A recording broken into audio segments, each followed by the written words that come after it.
And we are live. Hey, welcome everybody to Unrestricted Paranormal. I'm your host, Dan Holroyd. With me, as always, by my side, he's a great guy. We got Drew McEllis, or I always screw that up. Ellis McRae. I always want to say McEllis Ray, man, but it's Ellis McRae. We got Drew with us in the house. Drew, It's thanks for being Rain here. Man. It's Rayman.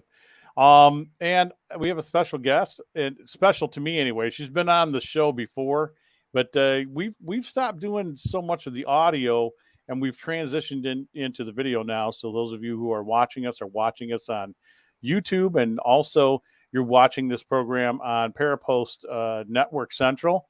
This is something new that I've joined up with. Those of you know, and those of you don't know, I am now one of the coordinators, directing coordinators, alongside with Brian Laverty, doing the global ghost hunt for 2023. So I'm going to be watching over groups and providing information and insight and experience. And alongside me is Barry Fitzgerald from Ghost Hunters International. And I knew Barry from years ago when I was doing Blog Talk. That's how old I am, folks.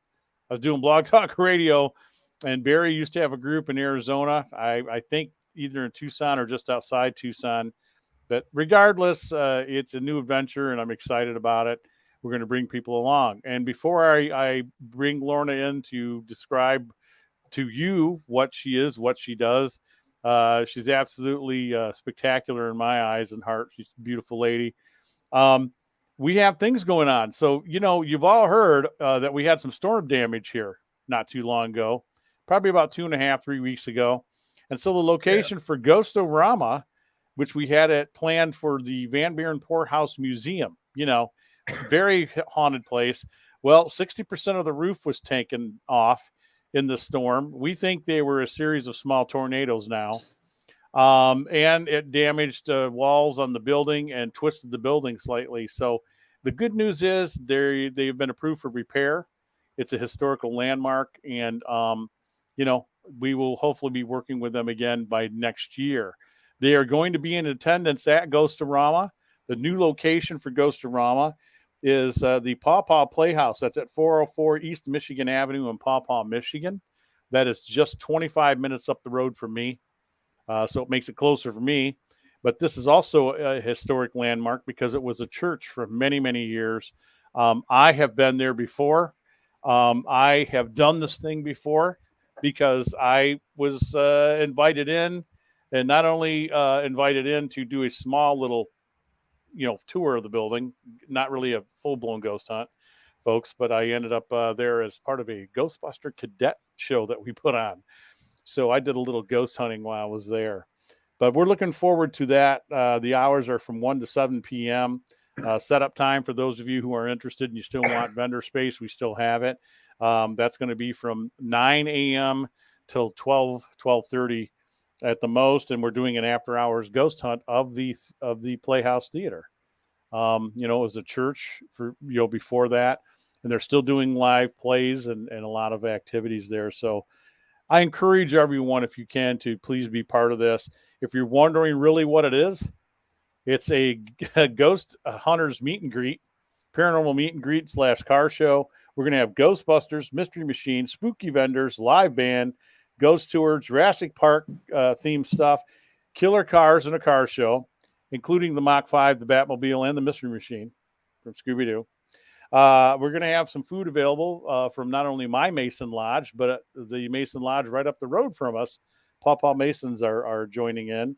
This jockey, historical museum tours, which are $5 per person, kid haunted house, and much more. There's a whole bundle of things that are happening. We're trying to put this together to the community, and it's free to the community. I'd like to thank two sponsors, and then we'll get on with the show, I promise. It's like the first 25 minutes of the show is talking about our stuff. Our sponsor, Henderson Castle, hendersoncastle.com. If you come out there once a month, yours truly here will give you a historic ghost tour. And trust me, it's a lot of fun. We have a good time. So go to hendersoncastle.com for those dates. We restart in September. We're on vacation right now, but in September, we're a go. And also, Gun Barrel Coffee. I would be remiss. I actually got some right here. It's a little cold, but I do have some Gun Barrel Coffee, folks. It's in Batavia, Illinois. Go to gunbarrelcoffee.com. It's owned and run by veterans, and he is in a long line of family members who have been doing coffee for generations. It's good coffee. I'm drinking Battleship. This is some hardcore caffeine right here. And they have a hemp blend, a CBD oil blend, which I love because it takes the curb off my pain with my neuropathy and certain things. So go give them a look-see. And remember, use this code, okay? It's BDOG12. You'll get 10% off your first purchase, okay? Online. Do us a favor. Go to Gun Barrel Coffee, do some shopping. All right, without further ado, Lorna Marie Reynolds, welcome to the show. How have you been, girl? I have been absolutely fantastic. It's New York, so you don't expect too much, but yeah, things have been good. Well, yeah, in recent years, I guess I get that joke. Okay. I'm a Southern girl at heart, so I lived in Tennessee for over 30 years, so Okay, got very that good. Tennessee thing. So You do, and tell us a little bit about your background. You do this past life thing. You do, hypnotism, which is part of this. Which I was just talking to Mama upstairs about Mike Brewer, and I said she's the lady that when Mike was telling her that he couldn't be hypnotized, Mike was hypnotized. oh And yeah, oh yeah. yeah, and you remember Mike, and Mike is still doing his thing. Hopefully, I'll see him soon, but. You do a lot of things, and then I had you on the show, last year or 2 years ago, maybe longer, Yeah, when you bought this yeah. house, Uh-huh. and now you have Yeah. groups coming to this house, this historic house you live in. Oh yeah. Oh yeah. The house sat empty for like 17 years. And it's been uncanny because it turns out that I'm actually related to the sea captain that built this house. Oh, no way! Oh, yes, way. Yes, way. My mother's name is Dorothy Mary Coffin. His mother's name was, uh, his wife's mother's name was uh, Elizabeth Mary Coffin. So, and it Wow, turns out that my grandfather, my mother's father, was from the Martha's Vineyard, but he was raised like in the Hell's Kitchen area. hmm And so, no, so it's all like connected. it's all part of the family. It's crazy, crazy, Yeah, crazy. Because the yeah. first apparition, the first morning that I was here, I had an apparition walk from the parlor into the library. And I was like, oh crap, And it was a woman. Uh, and I was like, so that was actually Elizabeth. We were able to confirm that, through photos and doing some history. And yeah, so no, Very, so it's pretty cool. very cool. Now, Uh-huh. what now you've been on the show before, but we got all new people and new people that listen and new people that are tuning in. Right. How did all this start for you? Was this something you had, the whole time when you were born and growing up, like I did, or did this just happen one day, or was there an accident? What happened? No, no, not unless they had an accident when they dropped me through the tube. I have no clue. Oh no. But it's odd. My father's mother and father were both spiritualists. My grandmother, my nana, was from Norway. My grandfather was German. So, and the families kind of congregated here they ended up settling. They came through Ellis Island and they all ended up settling in upstate New York. And Very then cool. later on, the big dream of becoming Jersey people, so. Yeah. The big So. dream of being Jersey people. I love that. Yeah. Being the Jersey folks. What's funny Uh-huh. is we talked about this before. See, I knew that some of that information, but I want you to share with the new Mhm. audience. So But go ahead, go ahead. what is similar, and I don't know if you remember this or not. My great grandfather and grandmother are the same as yours, in a sense that they were spiritualists and they were a big part of the spiritualist movement here in Michigan. Became very well known in Grand Rapids, and then came down to Indian Lake here outside of Vicksburg, Mendon area, and did the same thing up until he died. My grandfather, reportedly from my mother, who's now passed on, was quite the healer. She saw him several times lay hands on people who were bleeding to death, all sorts of stuff, and miraculously heal these people. And then my grandmother, Blanche Gannett, met him while he was a horse handler and a trick rider at Buffalo Bill's Wild West show. And she was Native American. She was Ojibwa. And Mm-hmm. she was like they don't call them this, like shamans or weird things like that in Oh the yeah. tribe. But she was one of the ladies who had the gift, and she also worked with my grandfather for years. So I find that cool that we have that similarity in our families. Very Oh cool. yeah. But it's really my grandmother and grandfather really never talked about it much. Nana would always get up and she'd read her cards in the morning, and she if she was mad, she would like do everything in Norwegian, she'd be like, "Oh, Satafan," which means son of the devil, da da da, Oh, wow. Yeah. So and she didn't read like tarot cards or anything. She used regular playing cards. And I make people nervous because I don't need them. So, because people are so used to when they go for a reading, they're used to somebody flipping out the cards. And I actually scare people at times. So I try to keep a deck handy and not start before they start shuffling. Must be I see the good side of you, because you've never frightened me in any way or manner. I'm just saying. Oh, well, remember Michael when I stuck the hemostats Well, up his yeah. arm Yeah, and there was yeah. no blood and no bruising and everybody was going, how? No. Yeah, yeah.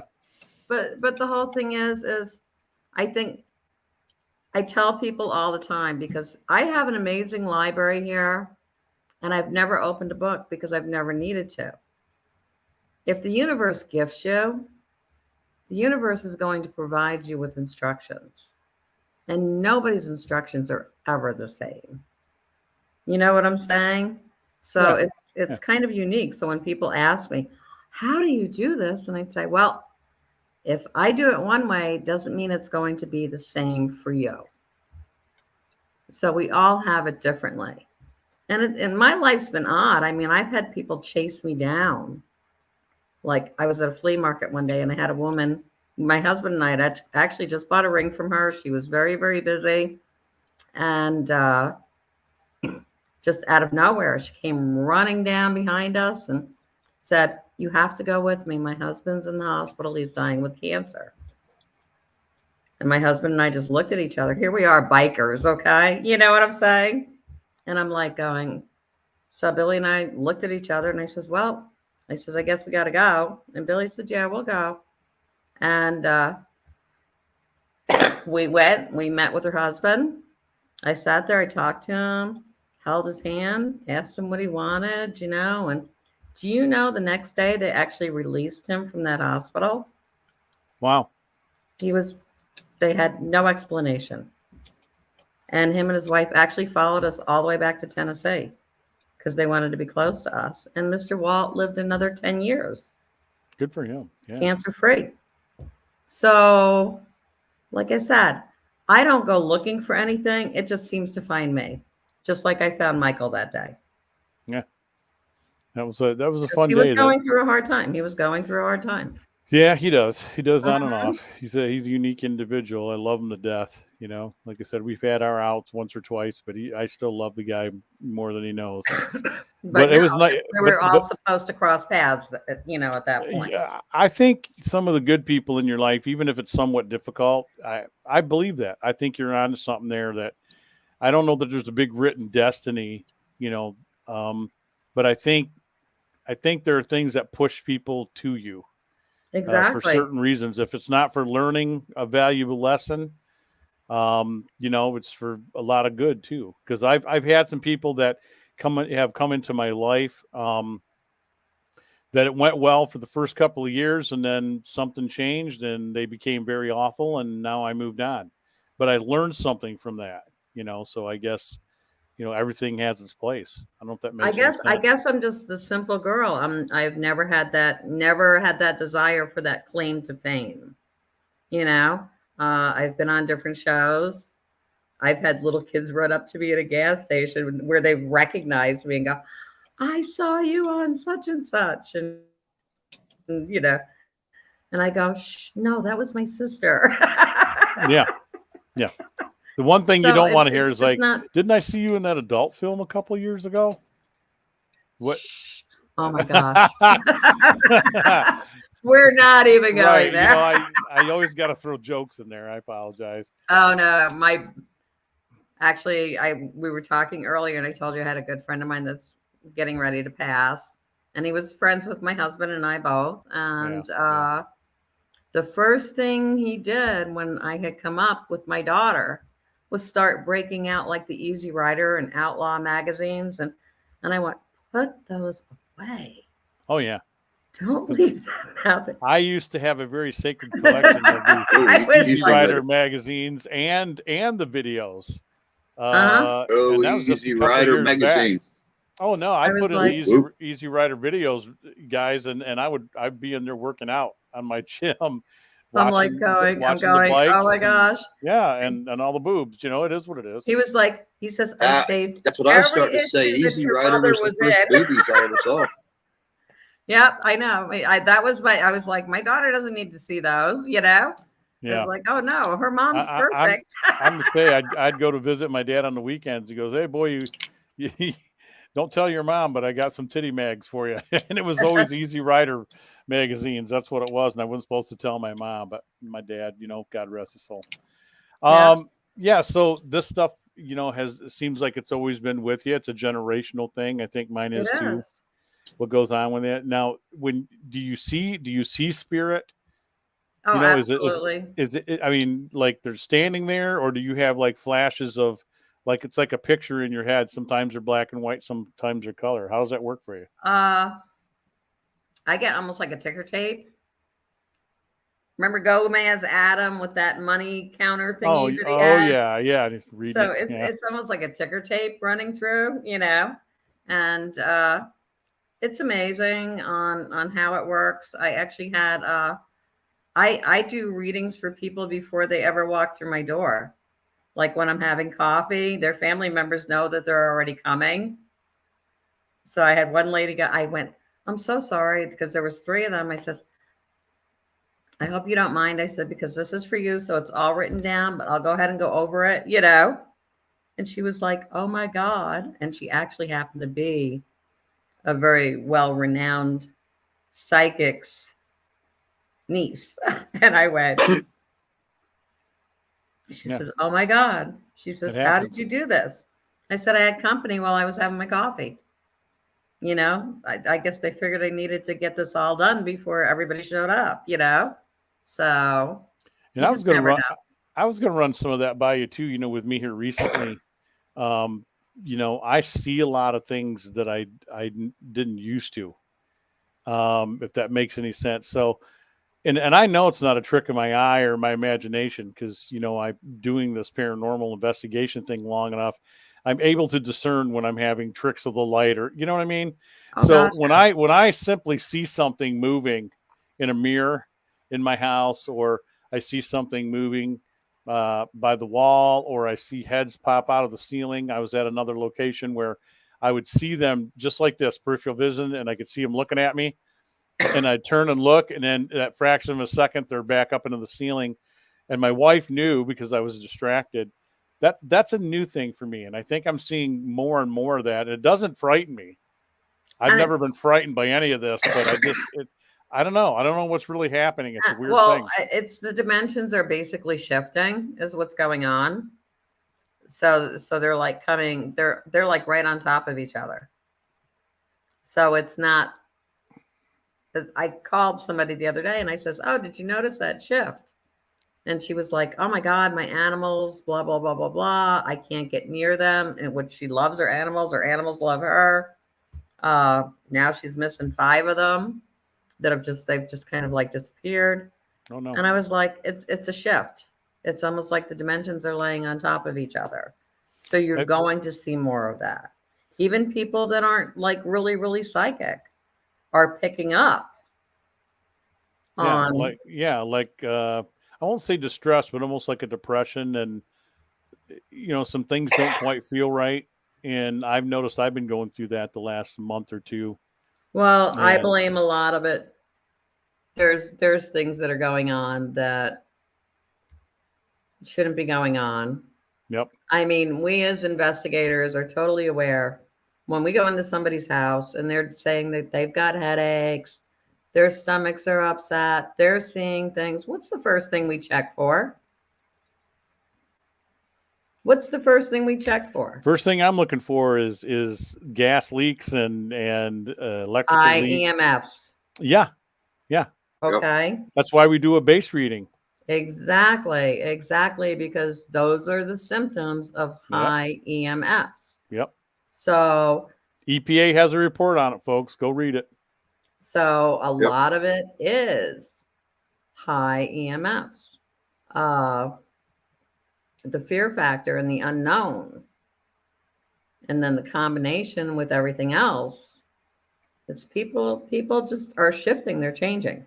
Yeah. I could tell there was some things changing, some things coming too, and I wasn't quite sure what it was. For me, it's I let it happen when it happens. I don't really chase it down sometimes, but it I is think what it is. I think with the changing of times and things that are going on right now with people and some other stuff, like I said, a few things seem to be out of whack, and just a little bit. Yeah, not just a few. There's a lot of things out of whack. But I don't know how to make it right other than to continue to be me and be sane and try to. Well, stay not positive. getting political, but I was laughing the other day when Biden said, "Oh, we're stepping back in time 50 years," and I went, "Oh crap, that means it's like 1972. That was a good year. We're good." Yeah, peace, we can roll with man. That. Yeah. I think so. I posted up some Jim Croce music, and I don't think he's on any level of reality if it comes down to it. But it is what it is, Exactly. There's so much more behind the curtain. Yeah. There is so much more behind the curtain, and we're just going to have to deal with it. How do you think the paranormal's changed in recent years, Lorna? Because I know when I had you on last, we were talking about where people, everybody thought it was crashing. Ghost hunters left the airwaves. People, mass hysteria. Everybody thought that was the end. And then Destination America comes out, and there's a whole new flood of stuff. And now we're peaking again. I mean, how do you feel about that? Where do you think we're at? Do you think it's maintained, or is it always just been there? Does that make sense? It's always just been there. But the whole thing is okay, everybody right now is searching for something.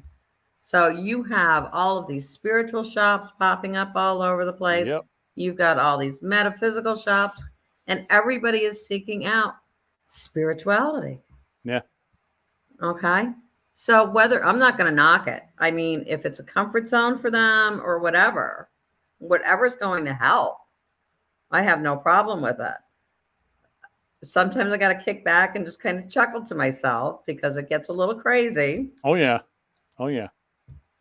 But it's whatever's keeping them on their level. Everybody's level is different. It's not for us to judge. No. And spirituality, there's nothing wrong with that. No, it's got its place. It's got its place in the soup. I understand that. It does. So, but it's not an absolute. None of the things that we use are absolute.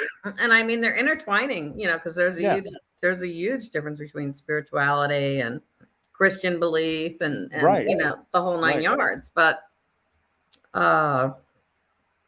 it's actually getting like twisted and combined, and there's nothing wrong with that either. Me, I'm a universe girl. It's like, okay, we're just a fine thread in the universe, Very fine thread. So, exactly. So I'm a universe girl. I preach that at when I do these talks and these lectures. I don't mean to lose people, deer in the headlight, but I say that very thing, Lorna. I tell them, I'm like, look, I don't want to get too deep for you guys, but step outside the building here when we're done with this lecture and stand and realize for a minute, none of this should be here. Exactly. None of this should be here. Shouldn't be here, but it is. And that's the wonderment. it is here. Somebody brought up to my attention, and I don't know if you guys actually saw it, but there was this whole theory that we all died in 2012. Yeah, I've heard this. Yeah. And we're living on this whole simulation. Okay. So I thought, well, this is kind of crazy because guess what that connects to? The movie Cell. Yep. Stephen King's movie Cell. Now you sit and you watch a lot of Stephen King's work, and you have to wonder, because I totally believe in time travel, you know. So, what access has Stephen King had to come up with some of the things that he's come up with, It makes you wonder. because we've seen things unfold. And then the movie The Giver, which the book The Giver, that was actually out in all the schools back in, oh my God, in the 90s. It was a mandatory read. Yep. It was actually horrifying. Meryl Streep was in the movie. She was excellent. But it was about a one world order society where there was nothing about history and people didn't know. It was the red pill, the blue pill, Yeah. And it was just this working society order, I wonder, I could almost buy into that, but then there's a part of me too that says we have such free thought, as individuals too, when it comes, those of us who have a brain. I got a little carried away because I forget about the rest of the knuckleheads walking around. But where I'm going with this is to try not to be funny, is that, I'm conscious of that idea and I'm conscious of who I am and different changes. And, one day I might think I'm going to turn right, but I change my mind and turn left just to prove myself wrong, if that makes any sense. So I'm with maybe a portion, which seems a little strange to me. But in the same thing too, I've had experiences that would almost lead me to believe that maybe that's not 100%. But if you, I want to, Lorna, you made great sense in what you're talking about. You could talk about a children's book by the great Dr. Seuss. I know, exactly. I know the crazies hate him, but he did a book called Horton Hears a Who, and it's based on that same theory that we could be just a speck of dust on someone's butthole. I don't know why. I don't know why I said butthole. I'm sorry. On their thumb, we could be a speck of dust anywhere floating around, and there could be so much more going on. Exactly. Well, I've always used to joke, sitting there going over, like investigation, tapes and things like that, and listening to the EVPs, and I'd look at everybody and go, "Did you ever think who's really investigating who?" Yeah. This TV show is on actual TV, Right. So it's actually really funny that Dan brought up Horton Hears a Who and the speck of dust, because every single time, and you all can laugh about this if you want to, every single time I watch Men in Black, at the very ending of it, when the little galaxies are all together in a bag of marbles, I sit and I wonder, my God, are we one of those marbles? Is everything that we know in existence one of those little marbles in that bag? Yeah. Exactly. No. So who knows? The universe is vast, so could we be that small? Absolutely. And if you're gonna listen to some of our most brilliant physicists, they're going to tell you that even space itself, we're ever expanding every minute, every day. They thought there was going to be a big retraction or a shrink, and there's not. We're getting bigger and bigger and bigger. So wrap your heads around that. Huh? I got a question for you. So if you had a choice to have this gift or not, what would be your decision? I believe it's my job. I'm supposed to. Very well put. I think I said, I don't go around looking. You don't see me advertised a lot. I believe people that I come in contact with, I'm meant to come in contact with for whatever reason, whether it's good or bad. Whether it's a lesson for me or if it's to help them, which usually it works both ways, even if it is bad, there's a reason for it. And I believe there's a bunch of us out there. It's not just me. There's a bunch of us out there, and we have a purpose. How do your children look at this thing that goes on with you? Because I'll share mine after you share yours. You first. My daughter has hated it. Yeah. To have a mom like me is probably the most awfulest thing ever. And no, because she couldn't get away with nothing. Yeah. And she could bring somebody over to the house and I get a look. I do. I get a look and she'd be like, Mom, stop. Mom, just stop. And I go, stop what? You know, you got that look. Ma, you're knowing everything about him. Mom, can't we be normal? Yeah. No. The answer is always no. Right. It's like, Right. well, when she was Can't gone we to be college, normal? when she was gone to college, she had asked me, she said she was only 16. And she was like, she went to college, it was 1,000 miles away from home because that's how far she thought she could get without me knowing what she was doing. Well, that didn't work. And she had asked me, she says, Mom, I want to go to Atlanta. They were all freshmen. And I says, honey, no, you're not going to go to Atlanta. Atlanta's really bad. It's dangerous. I says, I don't want you going to Atlanta. Well, I'm going to take some of my friends with, blah, blah, blah. I said, no, I don't want you girls going to Atlanta. If you were going with the school, that would be one thing. I says, but you're not. You guys are just wanting to bomb down into Atlanta. And she's like, so one night she calls me up. She's crying. Mom, we're lost. It's raining so hard. I can't find my way back to the college. And I said, really? I said, so you're coming up out of Atlanta, right? And she's like, no, we didn't go to Atlanta. I said, yes, you did. I says, let me tell you. I says, just straighten up. I says, because I've got to get you back to the college. I was like, you're on such and such highway. I said, and this is the way you need to go. And she was, no, I am not the person. If you don't want to be found, I'm not the person to be looking for you. That's a good way to put that. Yeah, and I know all about Atlanta. You know, I lived there for 6 years, in Marietta and Kennesaw. I actually drove tractor trailer for Yeah. like 6 years. Oh Lord. And I would go through Atlanta. The bombshell tractor trailer driver. You heard it here first, folks. Oh yeah, I drove tractor trailer for 6 years. Good for And you. I would run east to west coast. I'm the girl that will tell you. California? Well, that's not that far. It's only 3 days from the east to west coast. You can cruise that in 3 days' time. What do you mean you have to catch a flight? Yeah, what's wrong with you? No, so I'm the girl that goes, oh, it's only 3 days. The United States is not that big, you know? So, but I would go through Atlanta a lot. And it was a rough area. Yeah. I was stationed in East Point. Like, I got stories. Yeah. I did not want her in Atlanta. Yeah.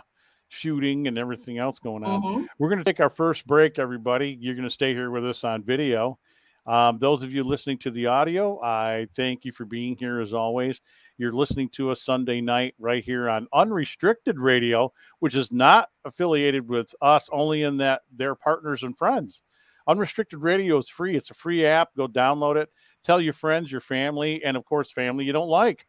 I've told Stacy Lee, who owns and runs this, as one of my friends and partners, that it can repair bridges. You turn them on to good music. We will play music and bands that your local stations can't play, won't play, and don't play. How do you like that? I made that up on the run. That works. So unrestrictedradio.com, download it. That means that you can Bluetooth us on your phone, your car, wherever, and you can listen to some great stuff. We play local artists from around the world. We are also connected with Reverb Nation and several other things that are happening. And she's going to be with us, of course, that goes to Rama.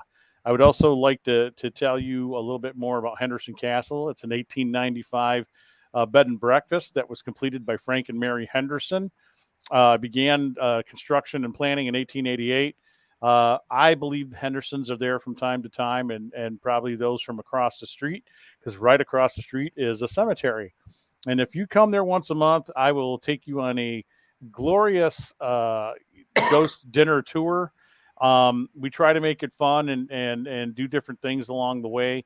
The main thing is that you'll learn a little bit about the history of the family, who Frank and Mary were, who their children were, and the connection that they have with a lot of things in Kalamazoo and many things around the world. His when he partnered up with the Ames Company out of Chicago, the Henderson Ames Company was providing uniforms for militaries all over the world. So very cool. All right, folks, we're going to be back for more right after this music and these great PSAs. All right, that was my audio break. And welcome back, everybody. Thanks for being here. This is Unrestricted Paranormal. I'm here with Drew, the man, the myth, the legend. We're going to talk more about his coma because he brought that up earlier. Cool. What do you do? What I see him doing the little. Does that mean you? The mean man. you the myth and a legend. He is a legend in his own mind. I am the myth and the legend. Yeah, I'll tell you all about it. You guys talked a little bit off the air about this coma that you're in, and I would like you to kind of share the story with the audience, and maybe you and Lorna can have a conversation for part of the show. But you were in a coma, a coma. I was talking to Jan a little bit earlier in the show, typing over in the chat for the ones that are watching on video. Jan's one of my followers on my channel, Living Histories Mysteries. And 6 years ago, just 10 days after my wife and I got married, no symptoms, no signs, no warning. I went into diabetic shock. I died twice. We got married on the 25th of June. We went out to celebrate the 4th of July. I got very, very sick. I was even sicker. I could barely walk on the 5th of July. And she tried to get me to the car and couldn't. So she called the ambulance. We made a 8-minute trip north. And I remember being conscious to see flagpole pulling in the parking lot of the hospital and blacked out. And that was it for almost 2 weeks. Come to find out that I was dying. Plain and simple. The ER doctor looked at my wife and the EMTs and said, "He's dying. We have to take him to Kalamazoo." And they put me back in the ambulance and flew like a bat out of hell and got me up there. And as soon as we pulled into the ER parking area, I flatlined first time.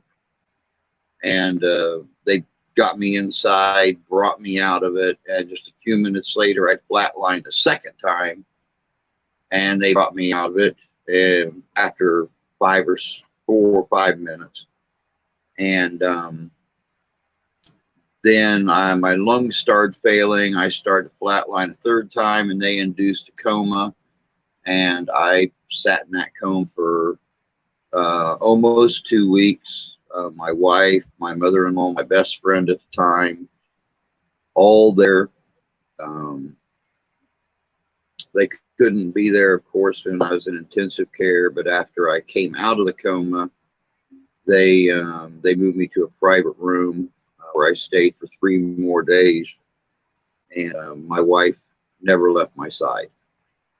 And I know deep down in her back of her mind, she said I didn't sign on for this, but she was there.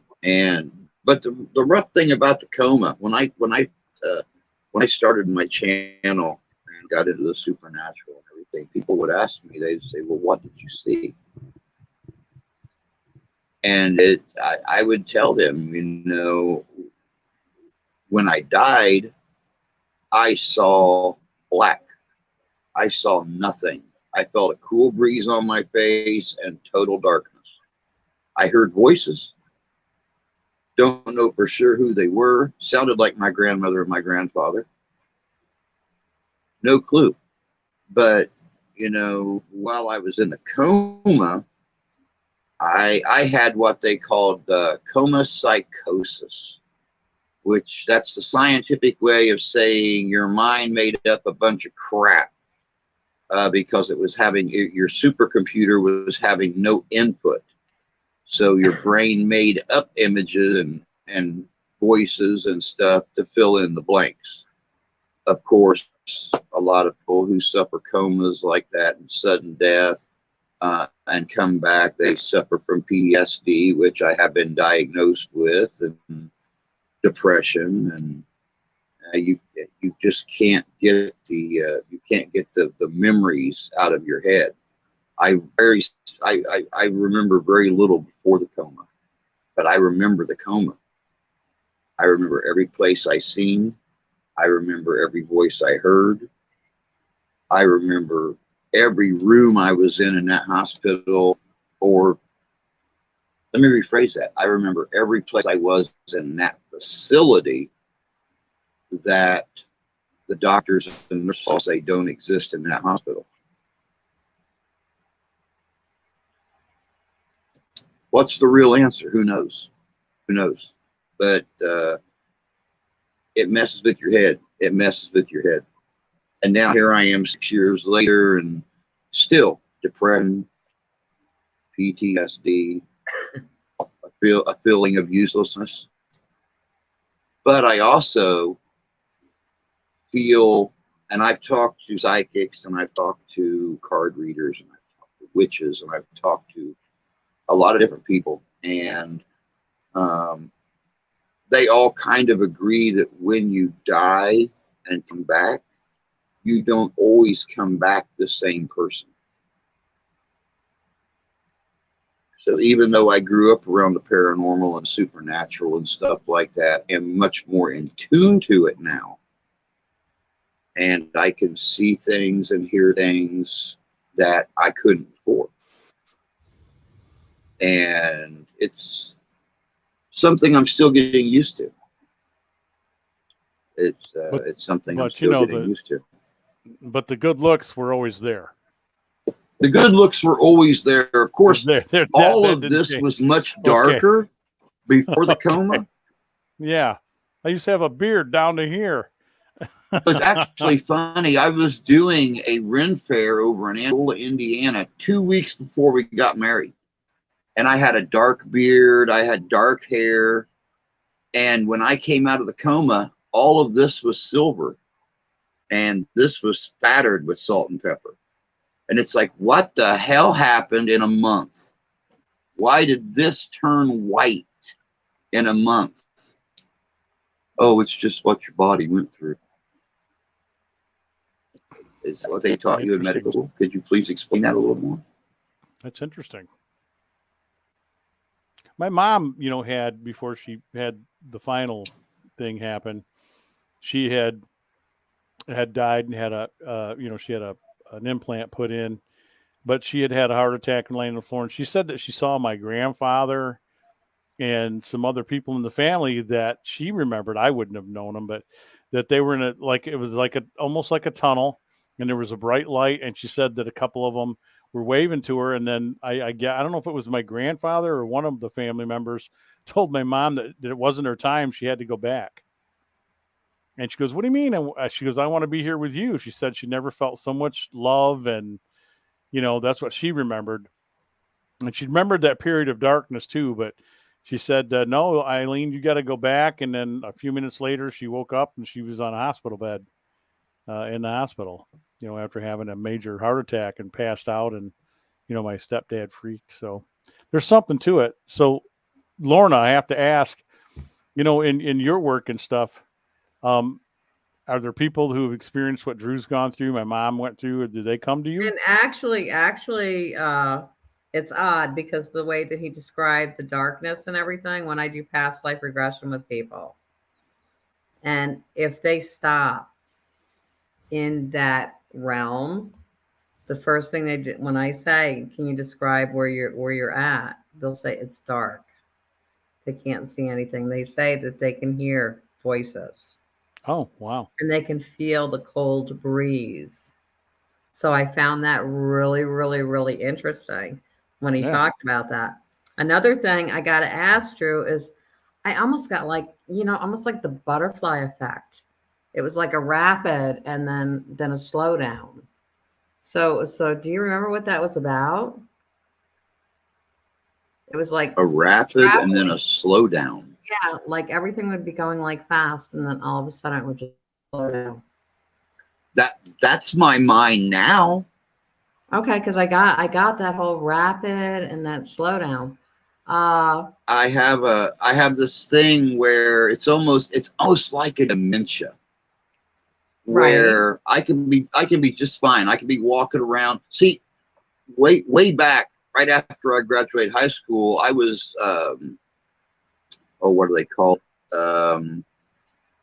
I they rated my IQ at like 135. Okay. So I am constantly thinking about multiple things at one time.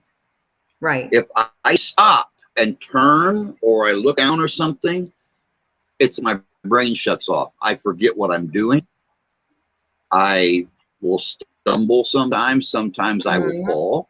I get really lightheaded, like somebody's put a vice on my head and started to squeeze. Mhm. Um, I've noticed my body is starting to act older than what Do it you have was. I mean, anxiety it's no big attacks? secret. Do you get Oh, anxiety? constantly, I'm constantly feeling a lot of anxiety attack. anxiety. I'm telling you what.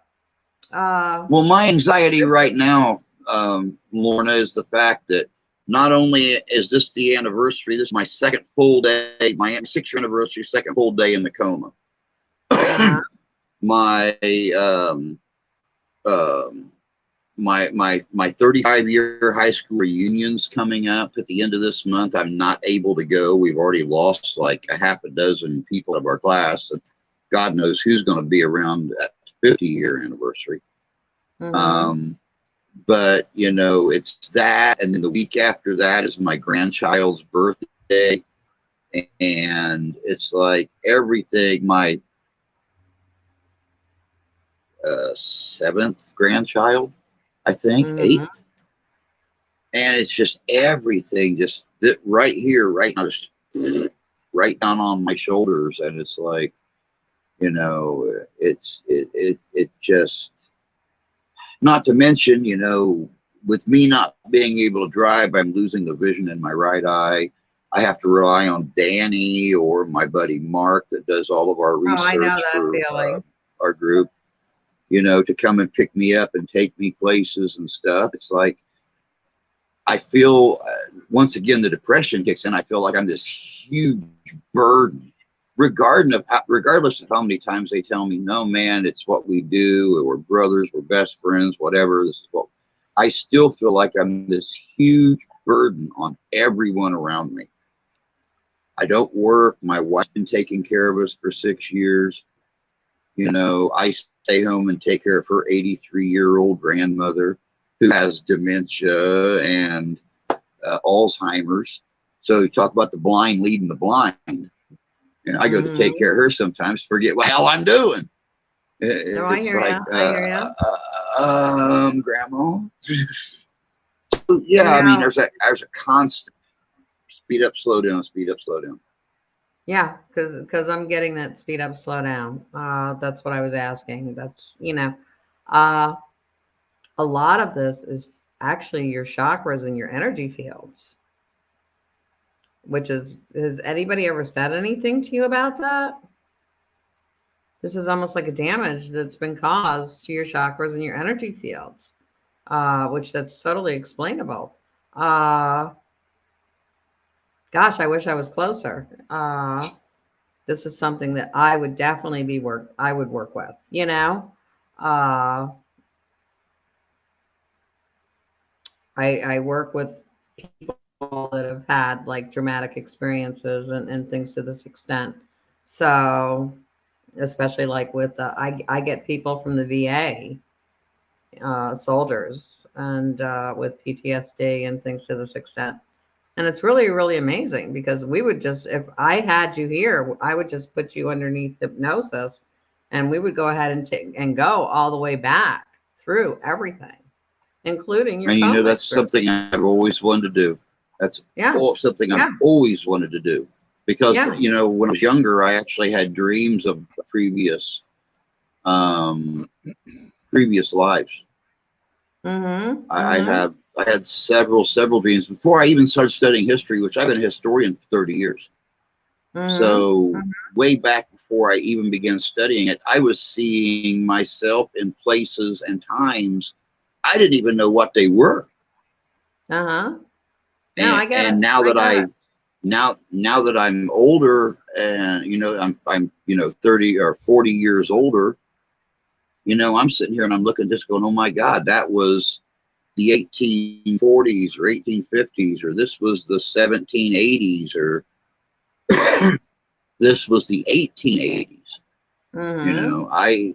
It just, and I remember a lot of what really sets me is the style of clothing and stuff. So, yeah, I mean, that's something I have always wanted to do, was hypnosis, past life regression.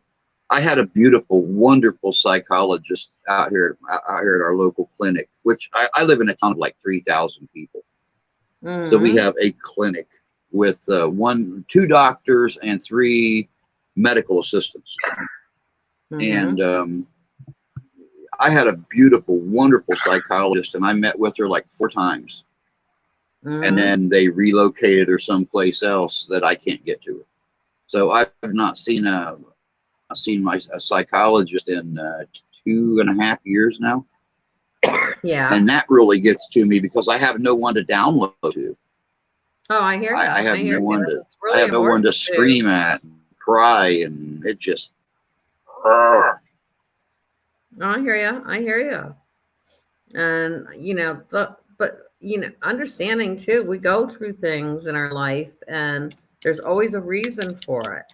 And instead of it being a bad thing, we should be able to grab the positive things that came out of it. Because we're always learning. We're always learning. mm-hmm. So when I tell people that go through terrible times, it's like, okay, but what did this change in your life? So there are good things. You wouldn't know how many people that actually really care about you if you wouldn't be in the situation that you're in. I'm going to tell you, I'm actually legally blind. A lot of people don't know that about me. And Danny did, because of the fact that I can't drive. Universe said back in when I was 30 something years old, it said, damn girl, you got to slow down. We're trying to tell you what to do here and you're not listening. And so this was their way of slowing me down. I was driving home from Nashville one night. I couldn't see a damn thing. And I was up on Ridgetop, and I called my husband. I said, you got to come get me.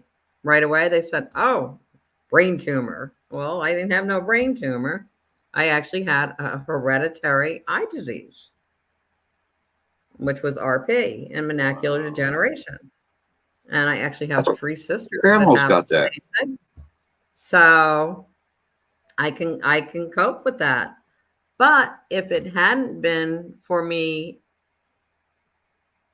I got news for you. Being gifted, I have made more money back in my younger days. Oh my God, I had paychecks that were $3,000-$4,000 a week. It was so much money, I didn't know what the hell to do with it.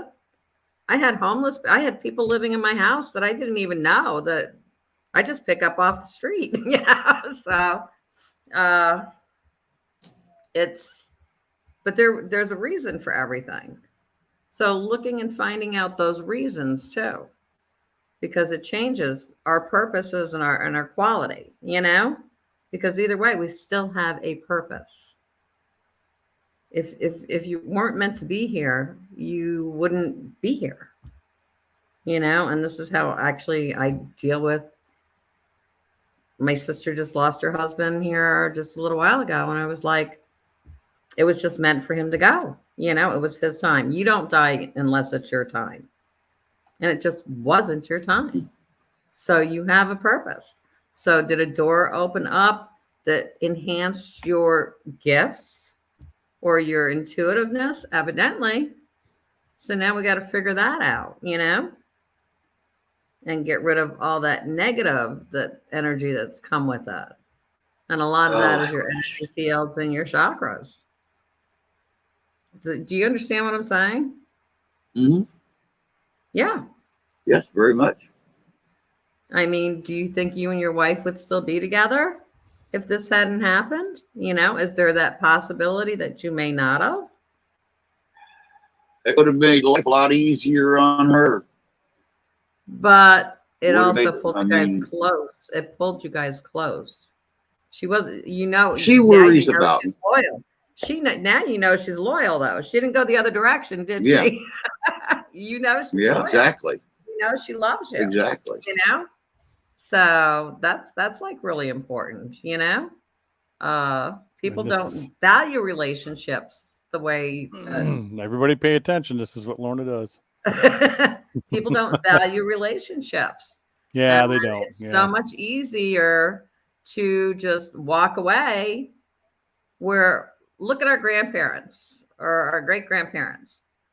Even though they had differences, even nobody's perfect. People screw up, but they didn't separate. They didn't Yeah, separate. They stuck it out, you know?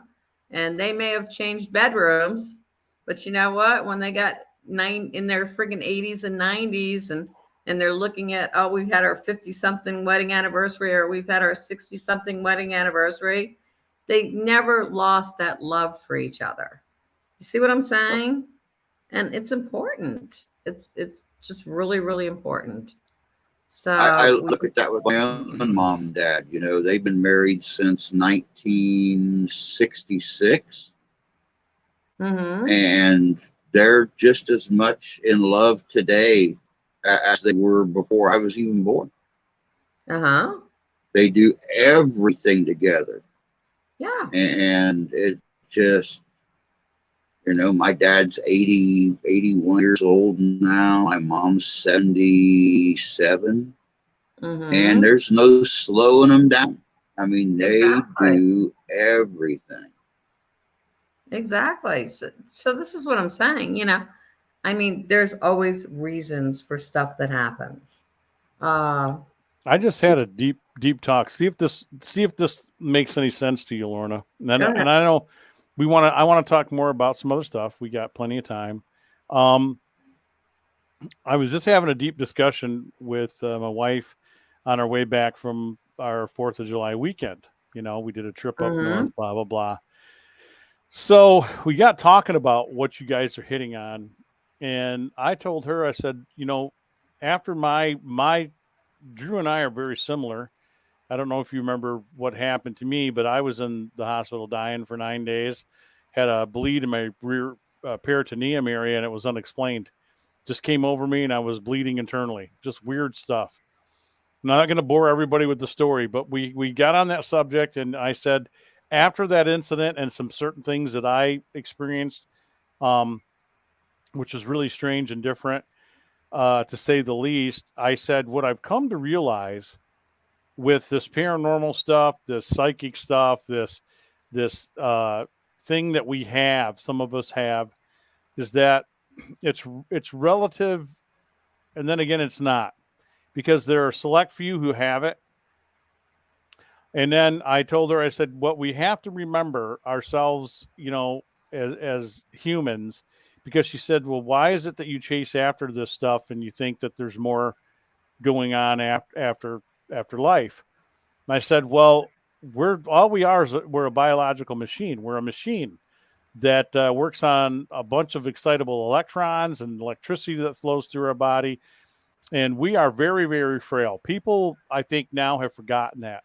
You know, it would take the smallest thing that could take you and I out right now.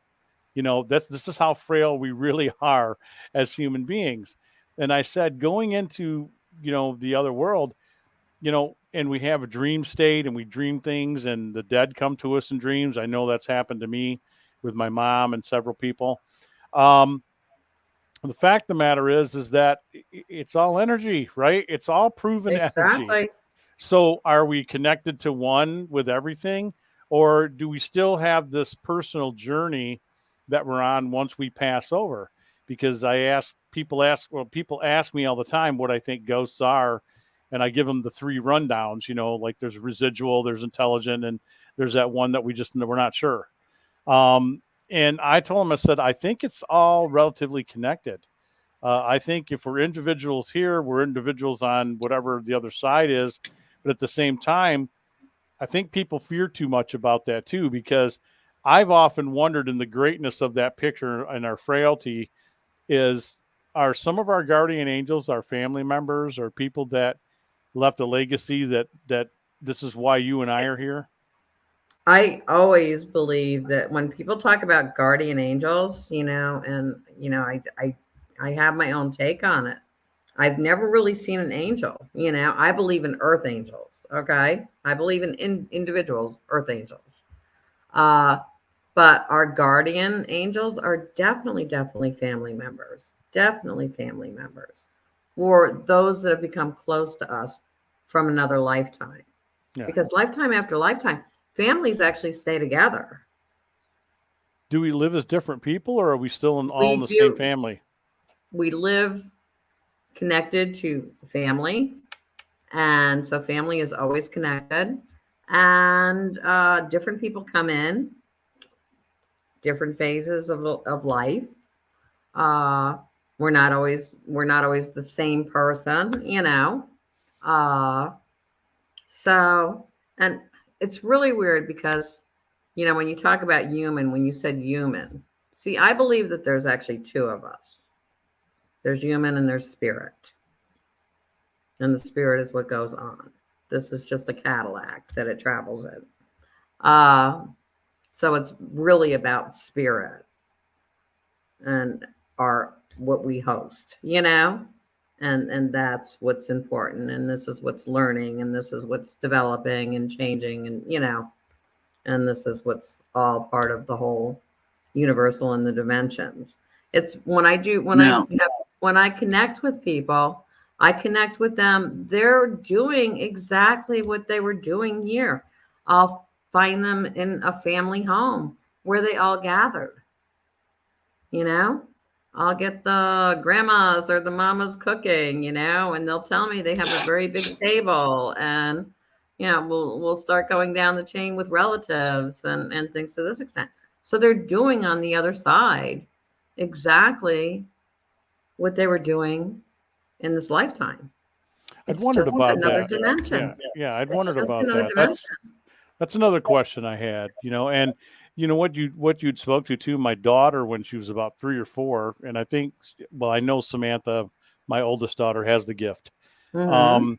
My son has now reported to me that he's hearing things and seeing things and he doesn't want it. I'm like, well, sorry to burst your bubble, but that's something that happened to Dad and it runs in the family.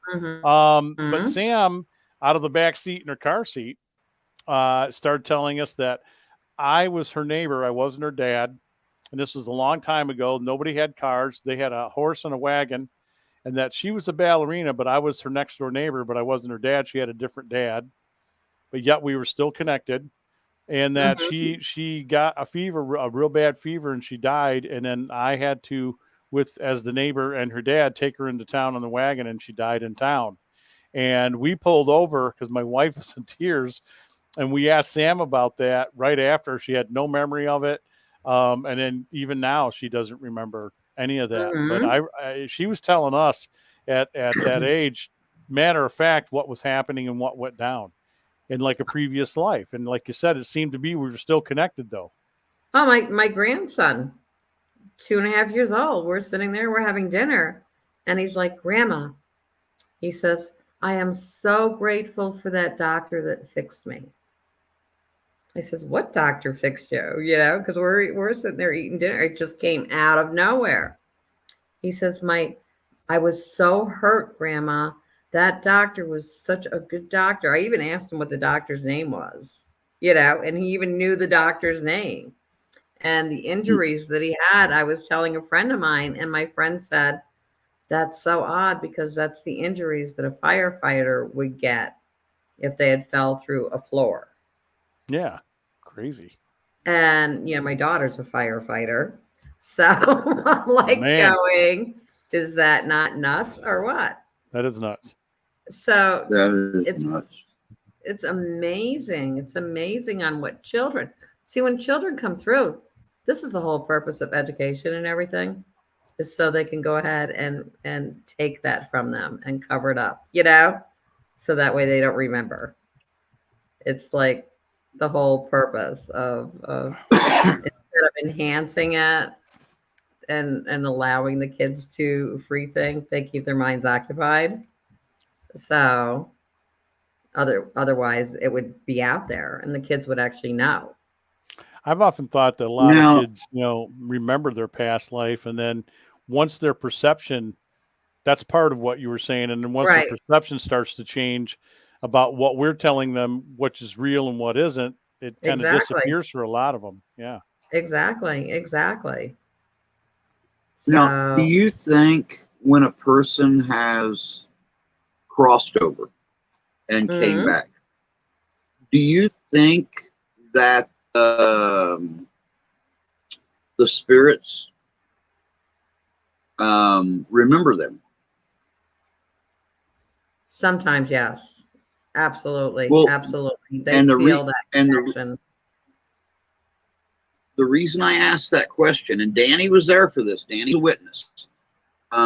We just recently done the City of David, which was they were thought to be a cult for a long time.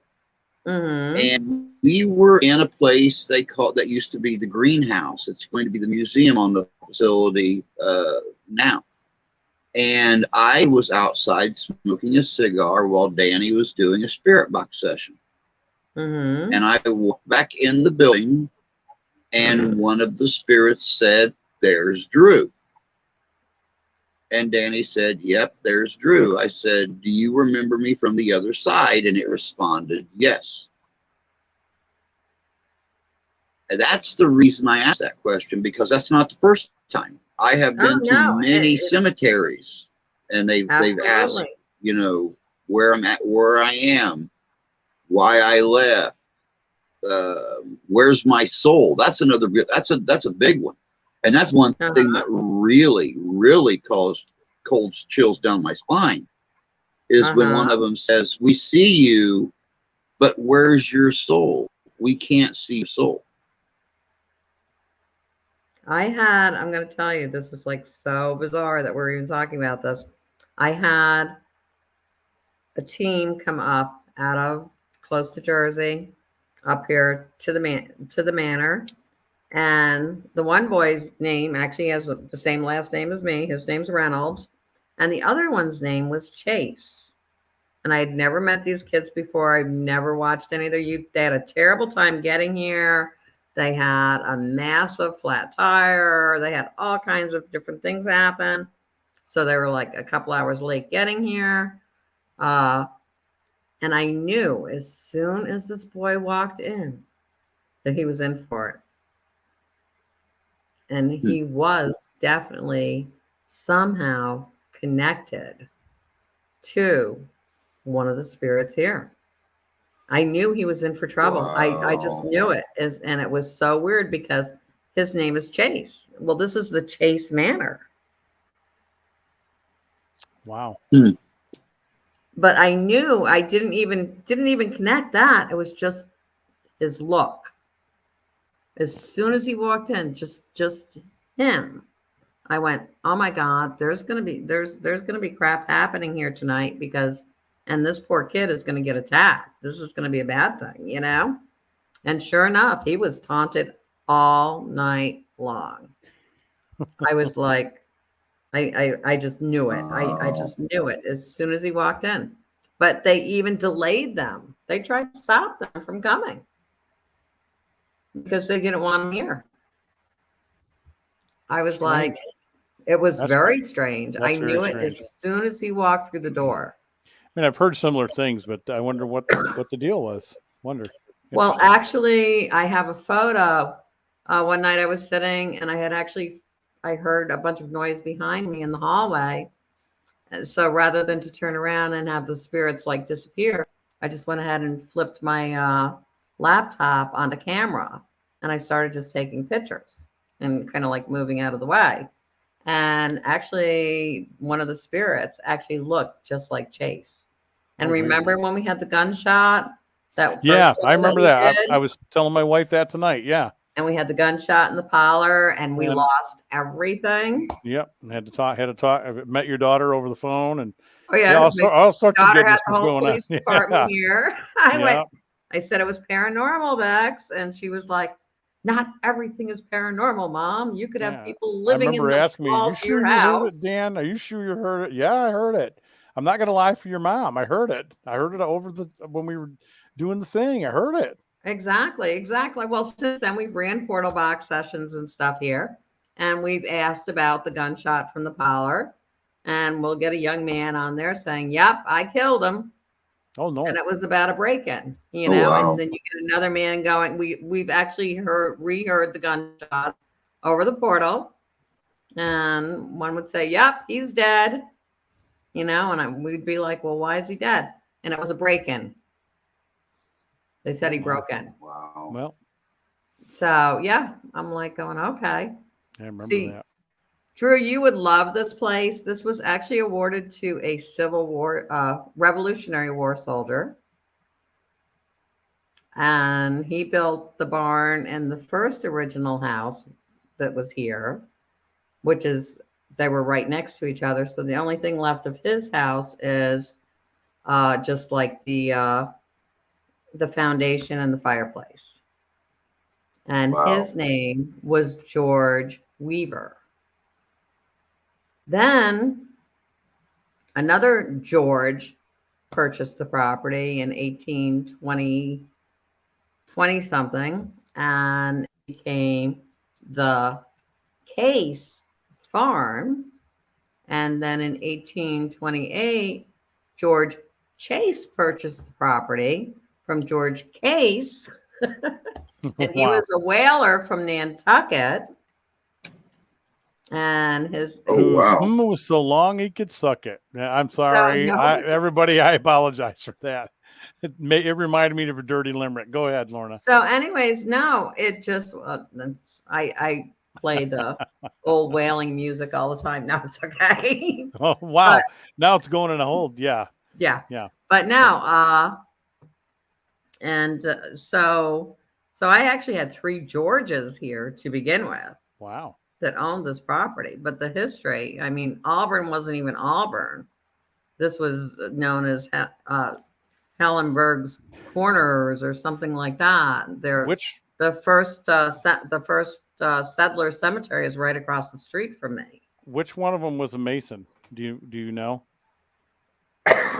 Oh, there's no telling. There is no telling, and it was probably George Case, Do you know where not they're all George buried? Chase. Do you know where they're all buried? Yes, I do. Because I know sometimes they'll put the Mason compass and the rule on the headstone. So I wonder. Hmm. Yeah, I they're mean, actually I'm kind two of of picking up them. on one of them being a Mason. I just wondered. Two of them are right across the street, and then George Chase actually had built his own mausoleum over there, but the mausoleum crumbled, so they moved him over to another cemetery called Soul, which isn't far from here. Yeah. But Now no, I have and a it was. I, Go ahead. I'm sorry, I have a real quick question. You wouldn't, and you don't have to answer this question for your own anonymity stuff. I'm an asshole. I'll answer You it. aren't No. by any chance. Okay. Well, I love you you. aren't by any chance anywhere near Oneida or Albany, are you? Absolutely. Well, we're near Oneida. Absolutely. Okay. Well, I just found let me get the name here right. Nicholas George Weaver, born August 5th, 1762, in German Flats, Albany, New York. Son of Mhm. Johann Nicholas George Weaver II and Anna Johann. Elizabeth Dubois. Mm-hmm. I like that. Dubois. 4th Regiment of the Tryon County Militia, under the command of Colonel Peter Billinger. Revolutionary War. Sounds like your dude. Yeah. Sounds it like Lorna's does. dude. It does. Very cool. Very cool. He's a big history nut. Well, and it's really odd because I didn't tell a lot of the investigators when they came in here. I got like bits and pieces from some people that had lived here back years ago about what was going on in the house. And the guys were out in the barn and they were up in the loft. And one of the guys actually got attacked and he was held down on a beam. And this entity would not let him up. And finally, you know, he was like, turn me loose, and it let him loose. And I didn't tell anybody. A couple of the other investigators had gotten punched in the back while all this was going on. And I was like, when they came in and they were telling me what happened, I had never told anybody, but the reason why the gentleman had moved out of here was his wife had passed away and he had his grandchildren here, and the grandchildren were all getting punched in the back. That's not nice. So, and here these investigators were out there and they're getting punched in the back out in the barn. So I was like, okay. But you know, when you're talking 1700s and stuff, we got to remember those people were very, very harsh people. Oh yeah, they were. It's not that they were bad people, but by golly, by gosh, they worked hard. And were they possessive over what they worked for? Absolutely, you know? Yeah. And they had every right to be. So, you know, it's when in the New people York area, especially in the Albany area, there was a lot of fighting. There was a lot of death.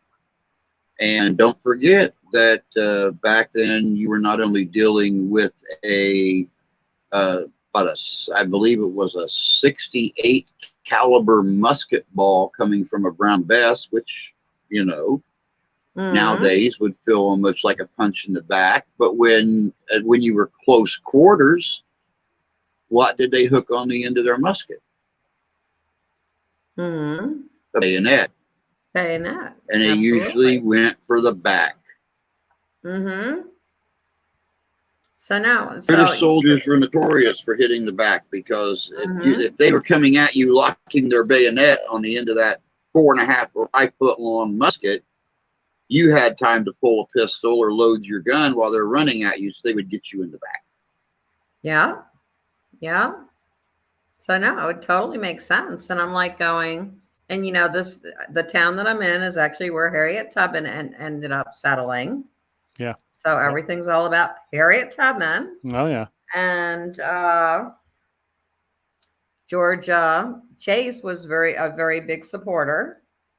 So, you know, do we have, you know, people that came, you know, from Harriet Tubman as far as the railroad tracks right behind me, you know? So you got a rich history. It does. It does. Yeah, it has a very lot much. of history. It was a bordello at one point. Ooh. Oh yeah. Now- Oh yeah. Now you're talking my language. It was a bordello at one point. And, you know, so Yeah. there was different things here. There was a man that lived here. His name was Mr. Lee. Oh my gosh, he had clocks. The whole house was full of clocks. So sometimes when we're running EVPs or whatever, you'll get nothing but the whole sound of clocks running. Cool. So no, it's really cool. But as far as Auburn's very, very cliquey. So the way that they described George Chase as it was mysterious as to why he came all the way from Nantucket and chose the city of Auburn. He's an odd man. He's probably your Mason. Probably. It could and be. he was actually the coroner here. Not everybody who was a Mason was involved in Blue Lodge because there's different sects of it, you know. And I don't think a lot of people realize that when they start all the rigmarole. But well, my grandfather was an odd fellow. So I grew up with the odd fellows. Very cool. Very cool. Frank Henderson was an odd fellow. For sure. So I grew up with the odd fellows. Knights Templar and everything else. Yeah. So and how's another thing that was really big up here in New York was the Knights Templars. Very big. Very big. Yeah, we just had a visitor up at our lodge from New York that way. He was the Knights Templar and a Mason. So you purchased this house. How's that been going for you? I mean, you've described a couple things, but you said that at the time when I first talked with you and you were first moving in and whatnot, that you wanted to open this up as kind of like a lab, you know, for paranormal groups to come up there and do their thing and to check it out. How's that been going for you? It's been going a little bit slow, but it's going. you know, because we had still had the whole COVID thing with all the restrictions and stuff, you know. Oh yeah, yeah. And now that everybody's got, you know, I've got teams coming in. But oh my God, they're definitely eating up concerts and stuff right now too. And Darien Lake is open now, and all the casinos are open full blast, and they've got some kick butt shows coming in at the different casinos in the area, you know. So, but no, I've got my diehards that come in, and we're actually going to be doing an event the 16th of July. Just a great get together with a couple of really good teams. Cool. And so we're inviting, you know, people from the public. So no, it'll be a lot of fun. It'll be a lot of fun. Well, But, you know, if you make your way to my event, and we talked about this before, so now that things have settled in a certain area for me, then I would assume at some point after that I'll be able to come out, and we'll be able to come out and stay with you and visit with you, which I would love to do. Absolutely, absolutely.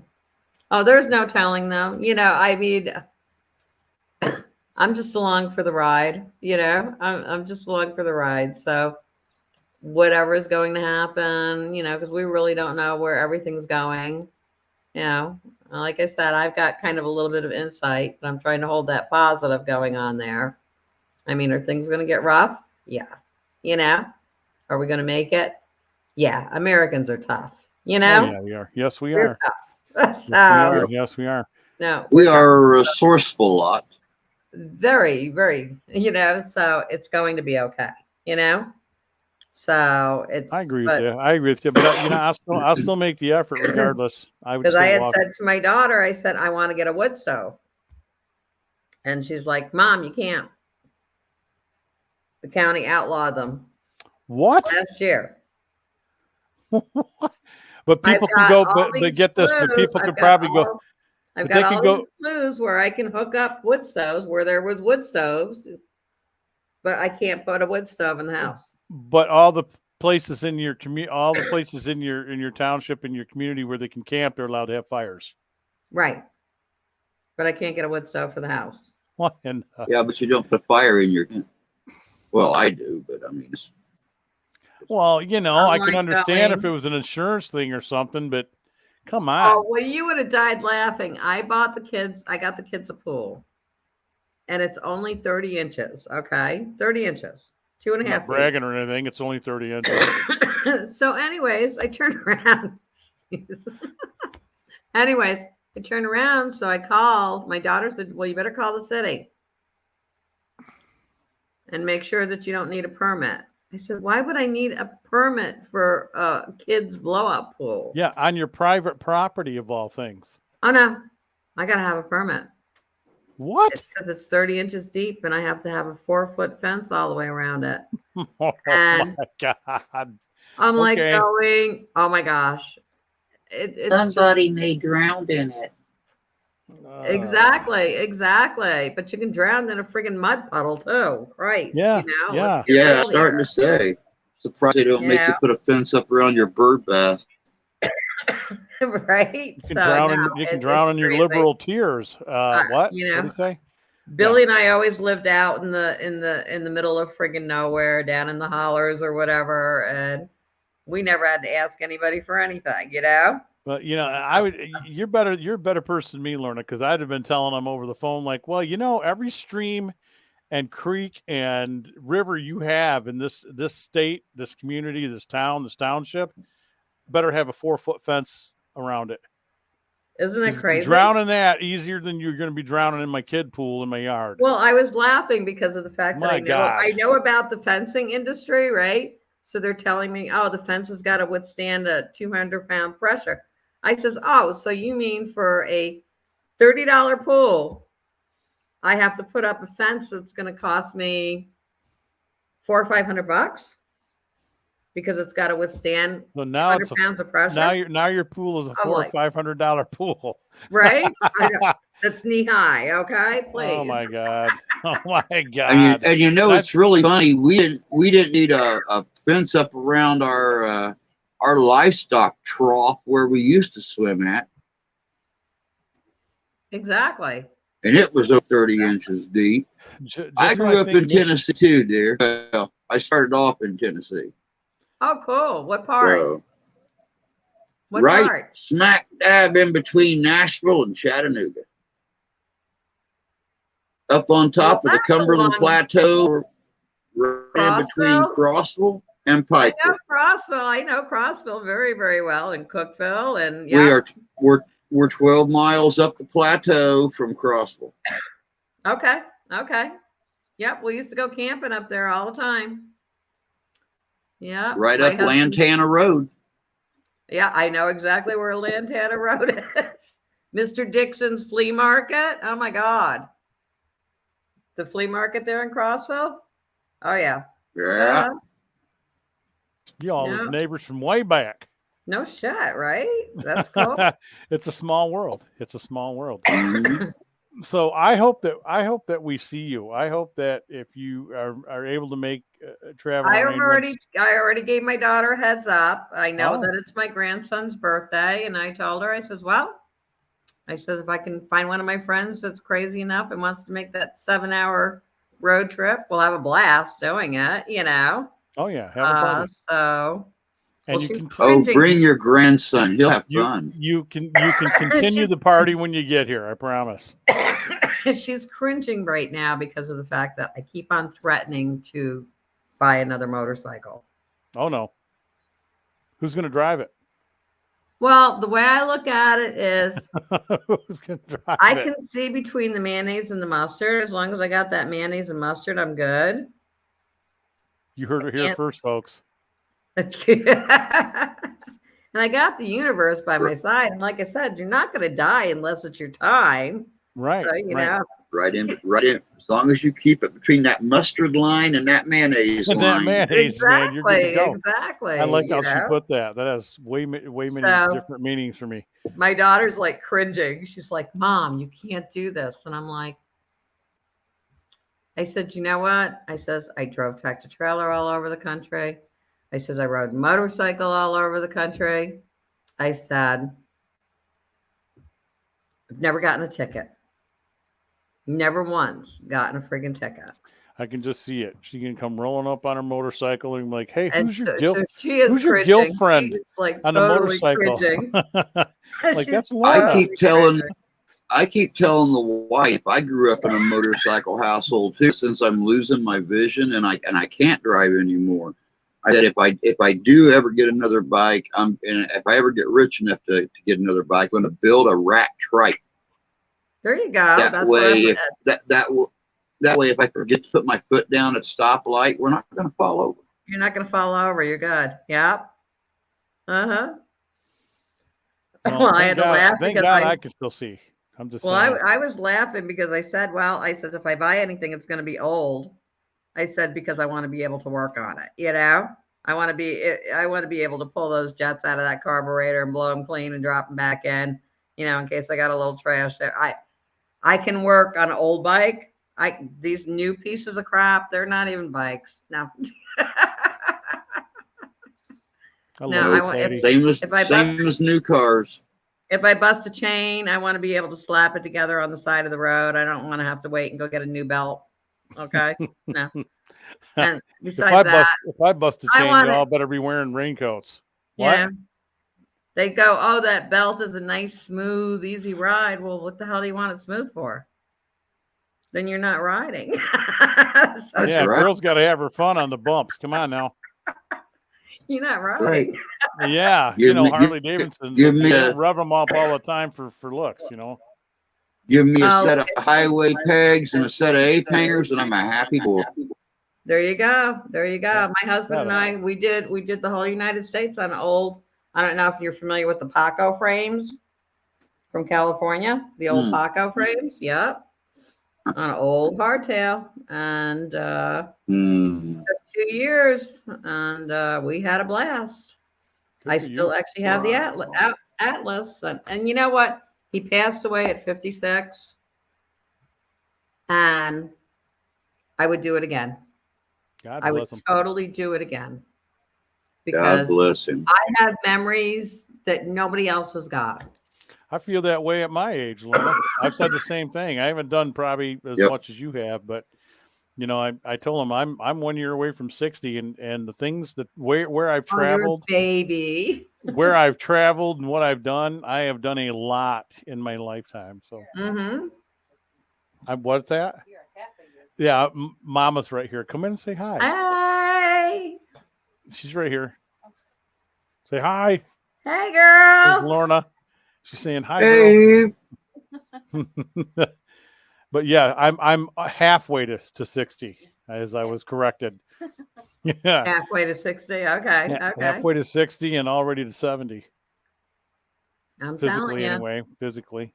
Wow, you smell good. What'd you do? I sprayed some spray. Oh, okay. Okay.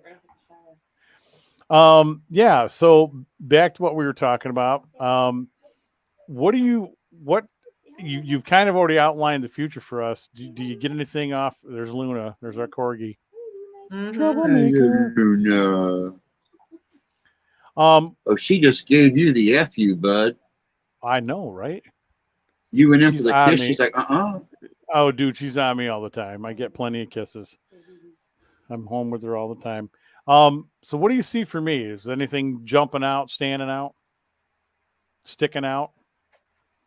This is like really, really strange because I know you're pretty well settled in, but you have something coming up with your work.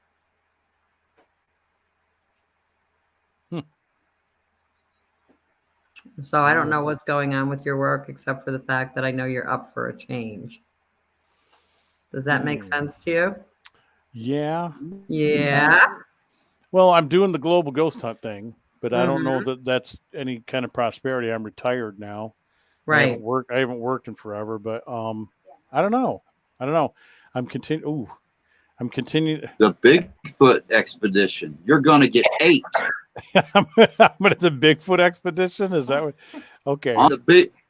You're going to hunt. You're going to go out for a Bigfoot. You're going to come across the dog man. You're going to lose a leg. Oh no. Oh no. I don't want to lose a leg. Yeah. No, I don't no, know. no. But I you felt got, that there was this rough spot in between now and a couple months, but I just but it's going to wondered. be okay. It's going to be okay. But you got that little change coming in that's going to be unexpected. Well, I hope it's Just a so you know. positive change. I hope it's positive. Oh. I would love to move in a direction where I can take care of some more things and do some more things, but that's here and there. But putting on Ghostorama and wanting to do a series of them next year, continuing to work with Jerry on Frankenfest, which is happening September 19th. That's the date? this is so. the whole way. What you're doing is a good thing. Planning ahead, setting those goals, it's a good thing, But like I said, that's to me, knowing what I know. Just say what you feel. I am all about bluntness and honesty, whether it's good or bad. Knowing what I know is Yep. our country is gonna have a really rough time, There's gonna be some major changes that we're not going to be, a lot of people aren't going to be ready for, but like I said, Americans are tough. We'll make it through, and it'll all come out okay. Because I'm banking on it's going to pull families together. I'm it's with you going on to make that. people. This is and the simpler things in life are going to be valued more. Because look at today, everybody's so used to. Oh, I'm going to go down and buy a big screen TV. Da da da da da. Oh yeah, they're on sale for what? I mean, my daughter, for crying out loud, she's paying over $1,000 a month rent. Rent here in New York has gone totally bonkers. Just for a 1-bedroom apartment, it's like $1,000, and that's insane. without utilities. That's insane. It's Wow. totally insane. I don't get that much of my friggin' Social Security, for crying out loud. I'd really be in deep crap, So. I'm with you, girl. I'm with you, and I'm always transparent. I tell everybody, if you think you can live on $9.55 a month, come live in my world. Well, I get a little bit more, but Jeez. but still, I mean, I would be paying everything that I've got just Right. for a roof over my head. That's not crap, you know?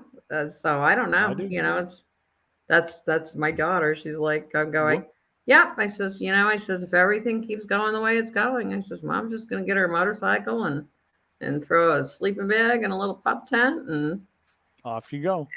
she's like, Mom, you can't do that. And I'm like, you know what? I says, I may be 60 something. I says, but I'm healthy.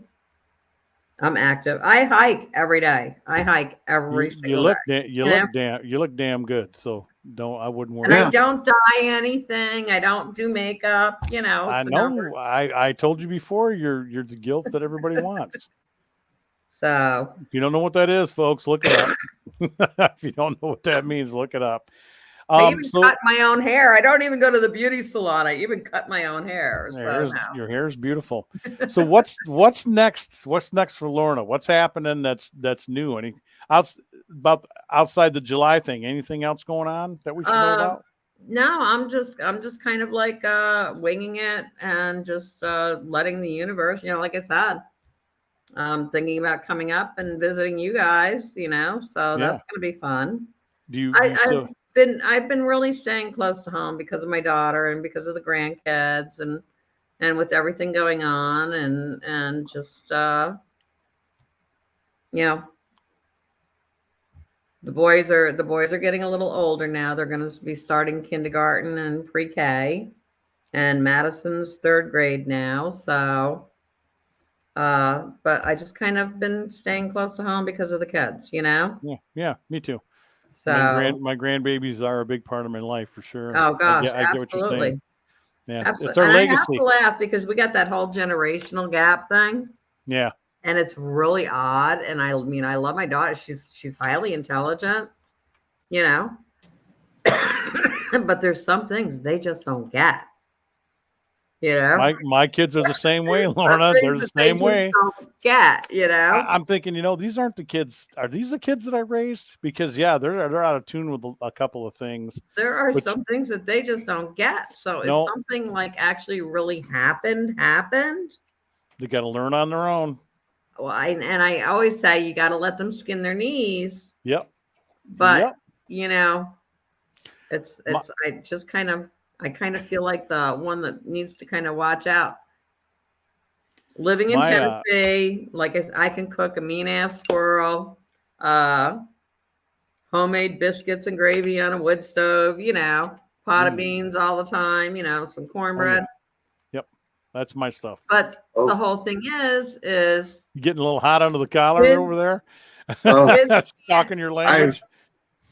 I don't know if it's I don't know if it's the temperature in the house or if I'm getting a bad case of flutters here. She starts talking about homemade biscuits and gravy and Oh, I know. squirrel and That's grits. right up my alley too. Hell yeah, farm food, man, surviving food. yeah, Country real so grits, not the ones that come out of a box. exactly. No, I'm- you know, so I just, you know, and I keep on telling them that they need to go ahead and pick up this, and this, you know. I've been like, okay, everybody's gardens are coming in. You need to start dehydrating some food because are we going to have a shortage? Yeah, you know, we are going to have a shortage, you know. Yep, thanks to the Uh, dunderheads running the system right now. Absolutely. So, Yeah. so, and there's not a whole lot we're really going to be able to do about it, you know. So we just gotta. I find it amazing on how many people are numb, and with some of the stuff that's going on, that their heads just kind of Well, just you know, turn and they're just we looking got- the we other got- way. Did you say numb or dumb? Both. I'm being nice. I said, no. It's both. I don't With- think it's much as I don't. You know, Well, you know gotta what look. I look at it this way, and I actually said, okay, back in what was it, 99, 2000, when YO2K was, you know, everybody was supposed to lose power, blah blah blah blah blah.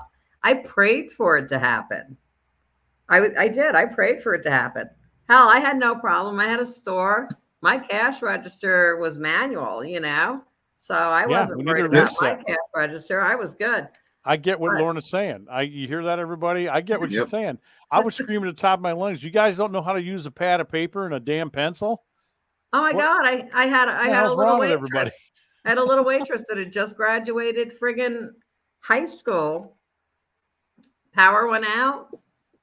She was in a tizzy. She was looking for a calculator. The guy's bill was $7.50. He gave her a $10 bill.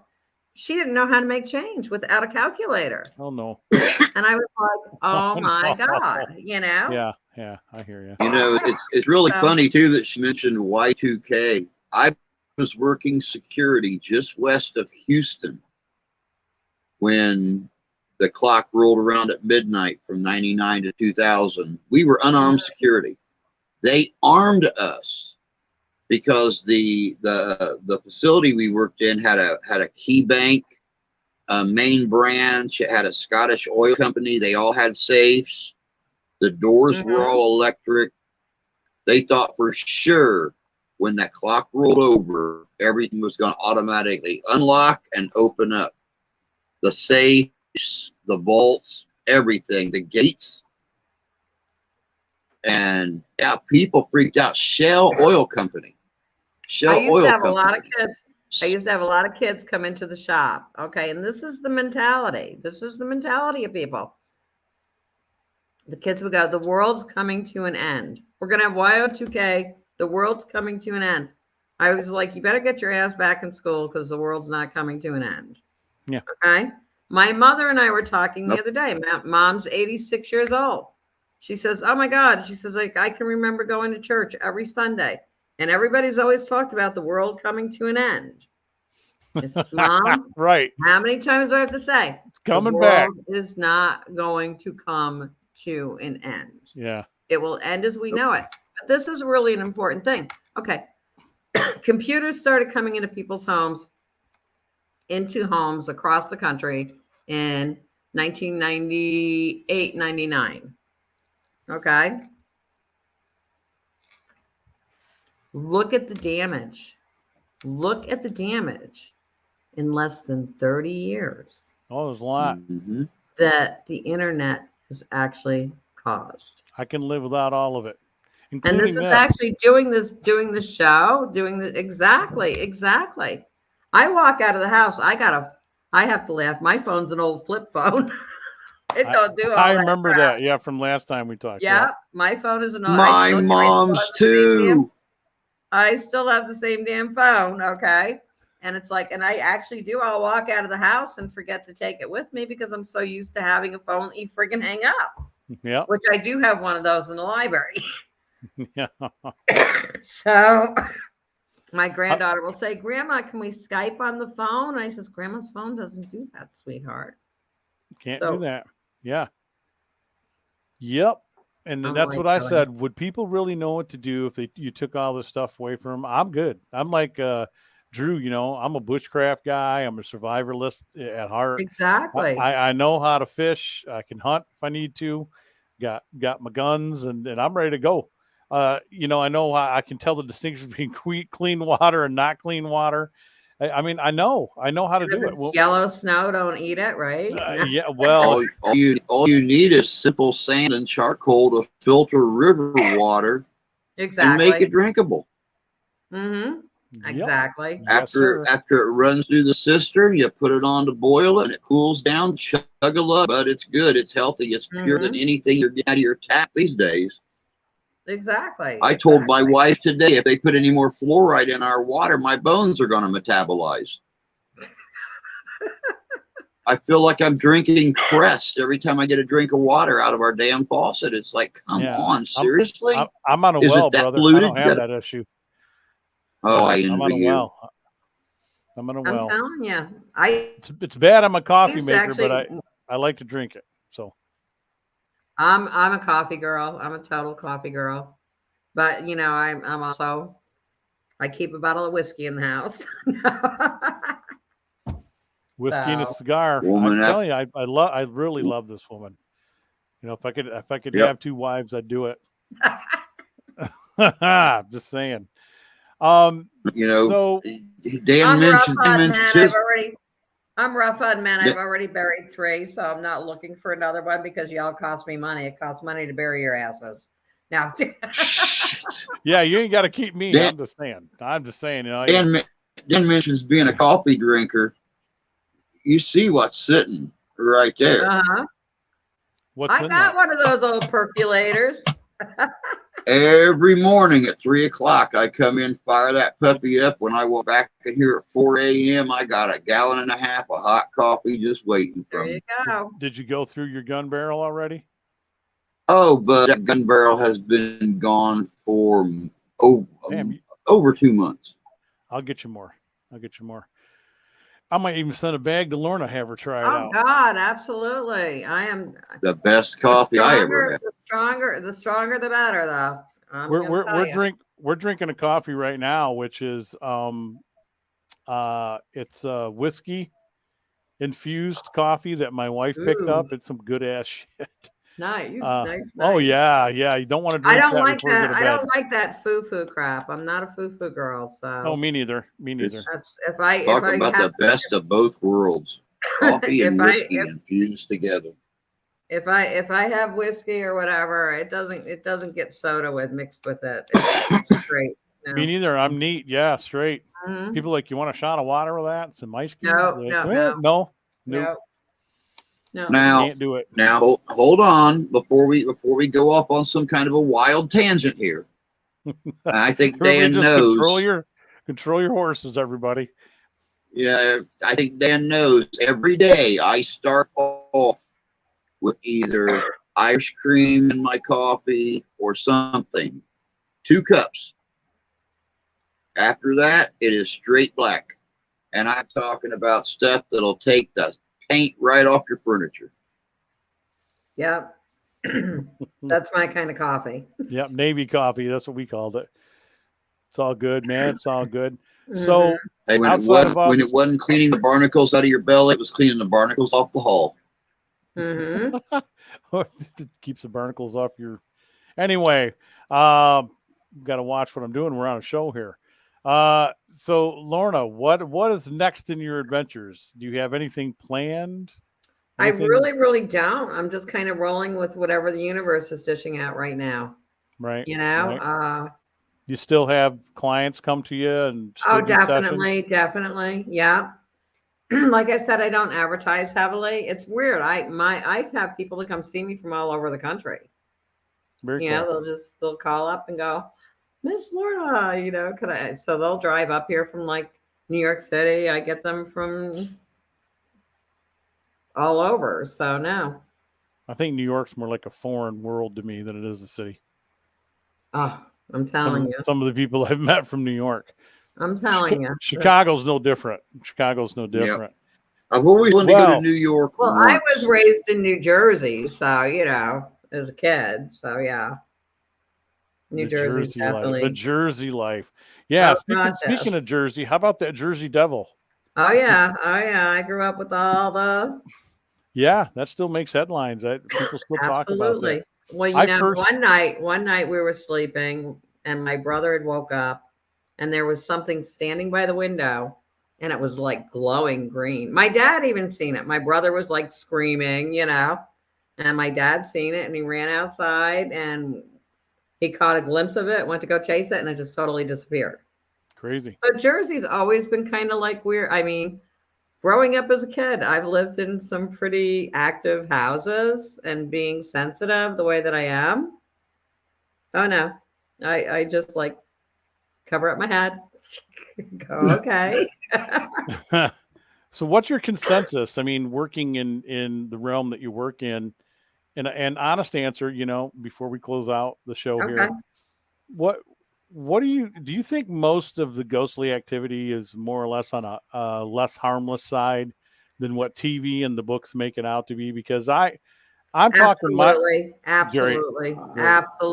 What a subject. I got to tell you this, and I'll make it really quick.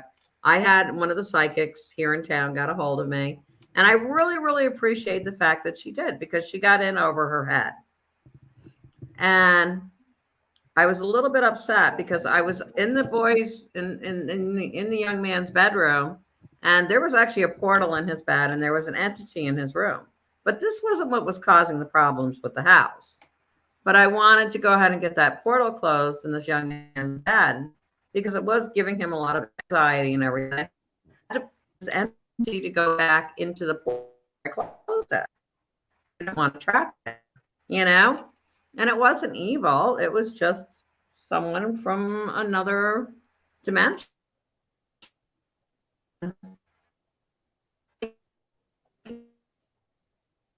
Hang on. Through We the got freeze portal. up going on here. Here we go.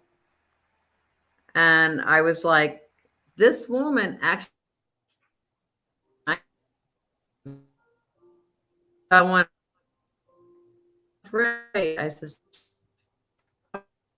and Hang with us, folks. and she wouldn't. Are we back on? Yep. Okay. There's a little bit of a delay, but keep going. So, anyways, she would not give me that. She's played it for other people, but she would not give me that because you actually heard this entity go jump, and you could hear it go as it was going through the portal. And I was like, but the house, and this is something that was weird. I got everybody that lived there, even by name. And they were like, oh, she's going to the basement. It's really, really bad. No, there was a man by the name of William. When you walked into one of the rooms in the basement area, you could actually feel like this heaviness. He was actually having a heart attack. Oh, wow. He was yelling for his wife, and her name was Myrtle. The people actually had the original paperwork to the house, all of the deeds and everything. And sure enough, one of the owners was William and Myrtle. So he was having a heart attack. So that's that heaviness that everybody was feeling. It wasn't that it was bad. It was William having a heart attack. So everything that was going on in the house with his family had nothing to do with the spirits that were in the house. It actually had to do with Santeria. So that's very interesting. And I, part of that question I asked you, in my years of experience but doing this too, as I said, I've had more beautiful experiences with this, and I think there's been other things that aren't quite ghostly. I think, like you said, it's otherworldly or some sort of parallel universe thing in action than I have anything that's so terrible and horrible. And I used to get a kick early on in the days when all these groups were, when I first started, there were like 300 groups. Then it became 3,000, and everybody wanted to be a ghost hunter when ghost hunters hit sci-fi. And, there were people trying to tell us that, well, we're doing exorcisms every other weekend. And I would just laugh, and I'm like, no, you're not. No, you're not. I mean, even I know the rarity of that and some of the truth behind that stuff too. If you do honest research, and as I tell people on every show, guys, I don't want to make you think I'm crazy or anything, but if you go into your town, they have they have a building, and it's called the library, and you can go in there and you can read these things called books, and you can read the good, the bad, and the ugly, and you can get more, I think, more correct or better information there than you can probably get on Google. Oh yeah, I went on with a paranormal group. They had a location that they were going to, and they were like, everything was bad. There was nothing bad. When I walked across the property, you could feel the difference. And then they were going, oh, it's in the woods. It's in the woods. I ran into an Algonquin Native American woman spirit in those woods. That's cool. And it was really bizarre because the thing that I draw things before I go, and I had actually drawn this turtle, which is actually connected to the Algonquin Nation with their medicine women, okay?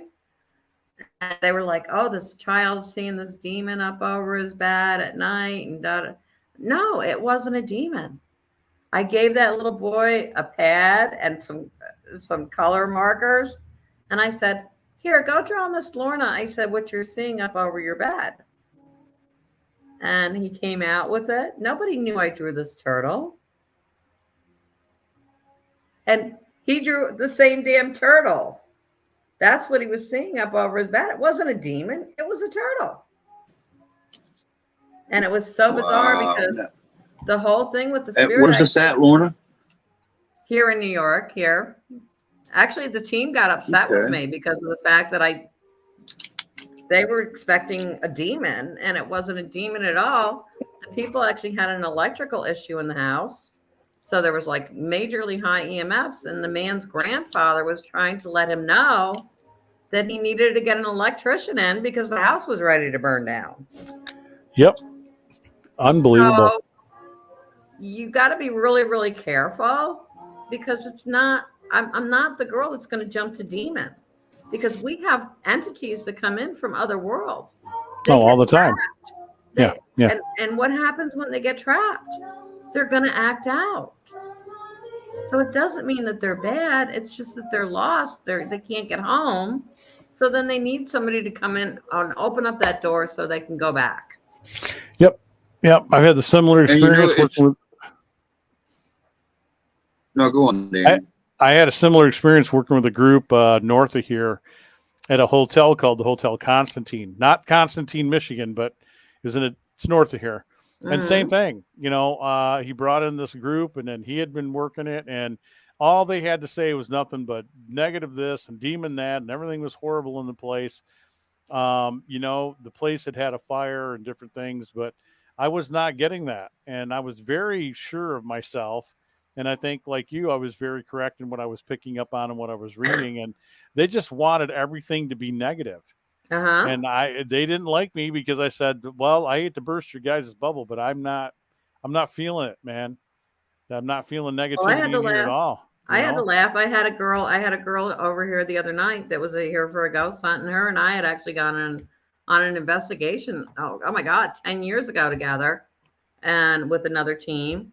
And this was an old lodge. It was an old lodge building. It was an old Masonic temple back years and years ago. And then it became some other things. And I knew that there was a fire there. But the two little boys that were there were constantly getting bothered.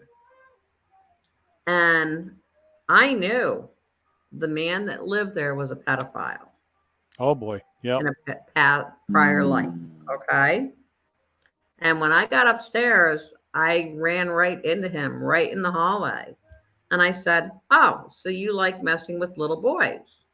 And you could actually, we didn't need any equipment to hear him.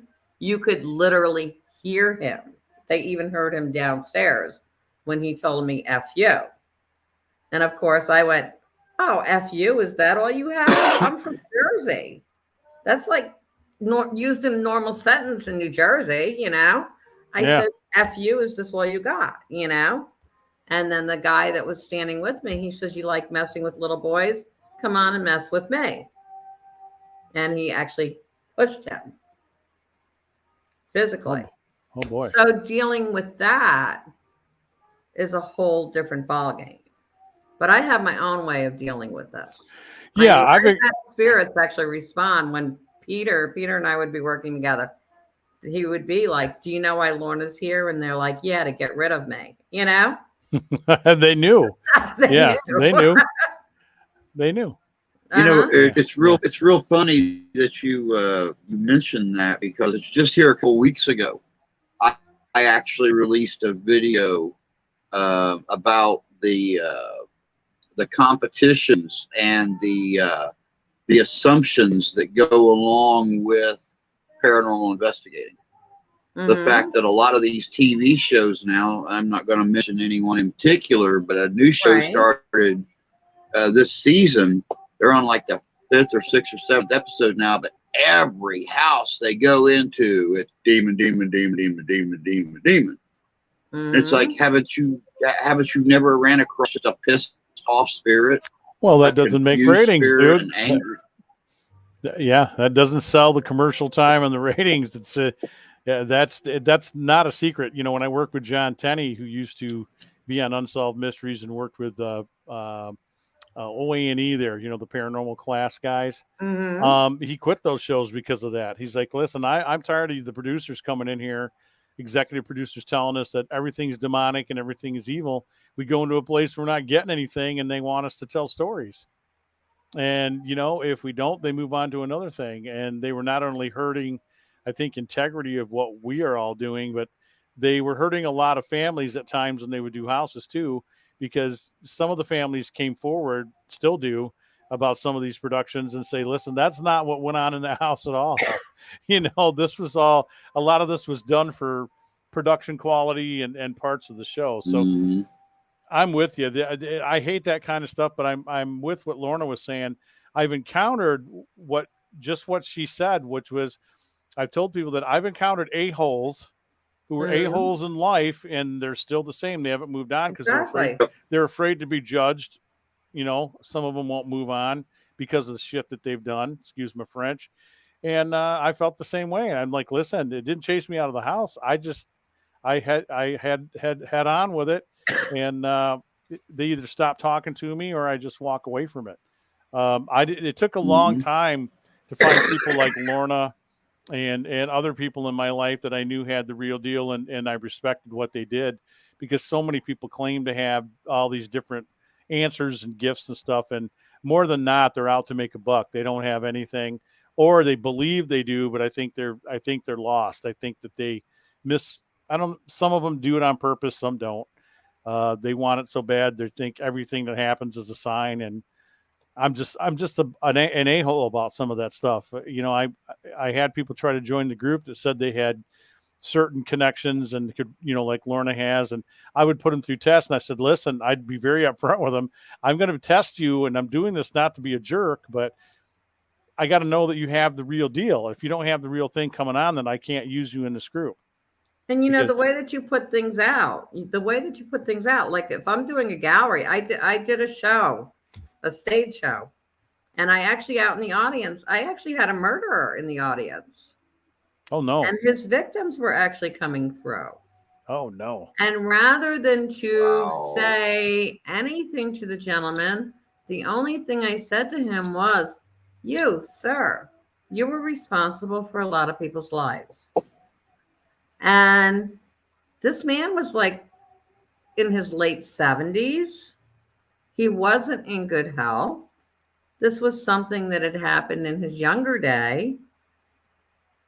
And he knew that we were supposed to connect. I actually gave him my card when he came backstage, and I invited him to my house for coffee in the morning holy cow, because there was closure needed on both sides, oh not man. just one. Well, good for you. Wow, I don't know if I could do that.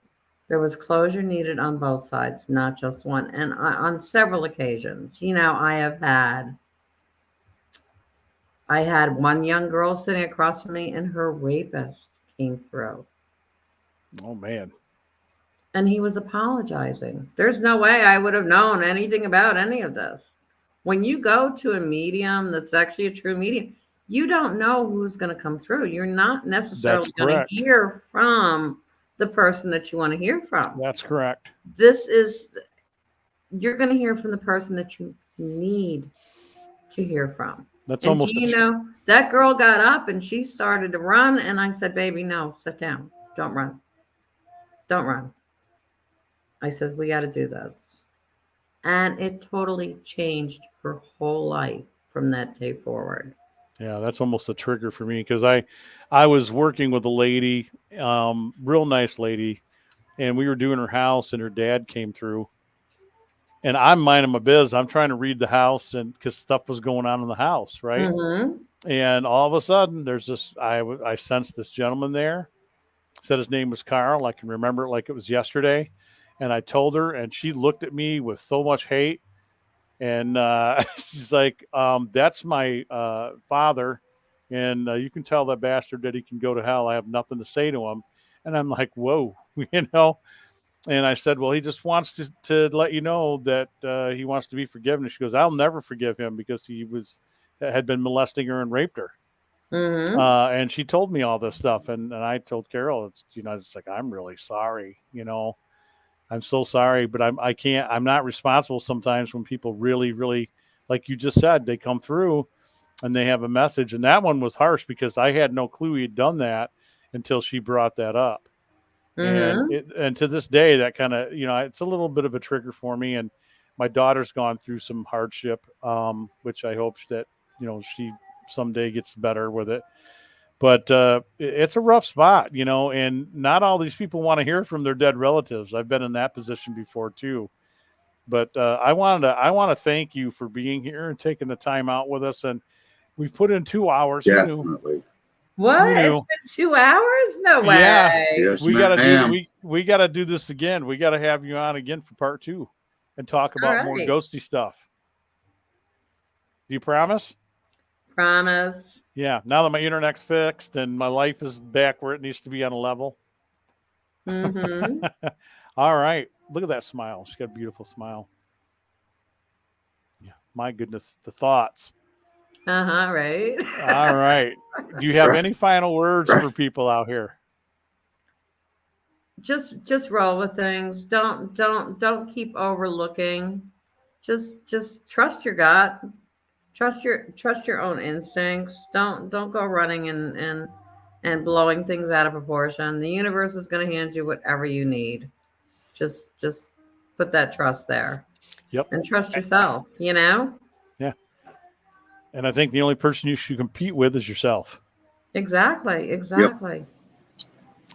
All right. Well, Lorna, thank you for being here. I love you very much. Love you as always. Thank And you for having me. I don't stay in touch with you as much as I should, and that's my bad. I will try to be better. Drew, thanks as always for being here. But I look forward to seeing both. Well, I look forward to seeing Drew soon because we have some things coming up. But Cool.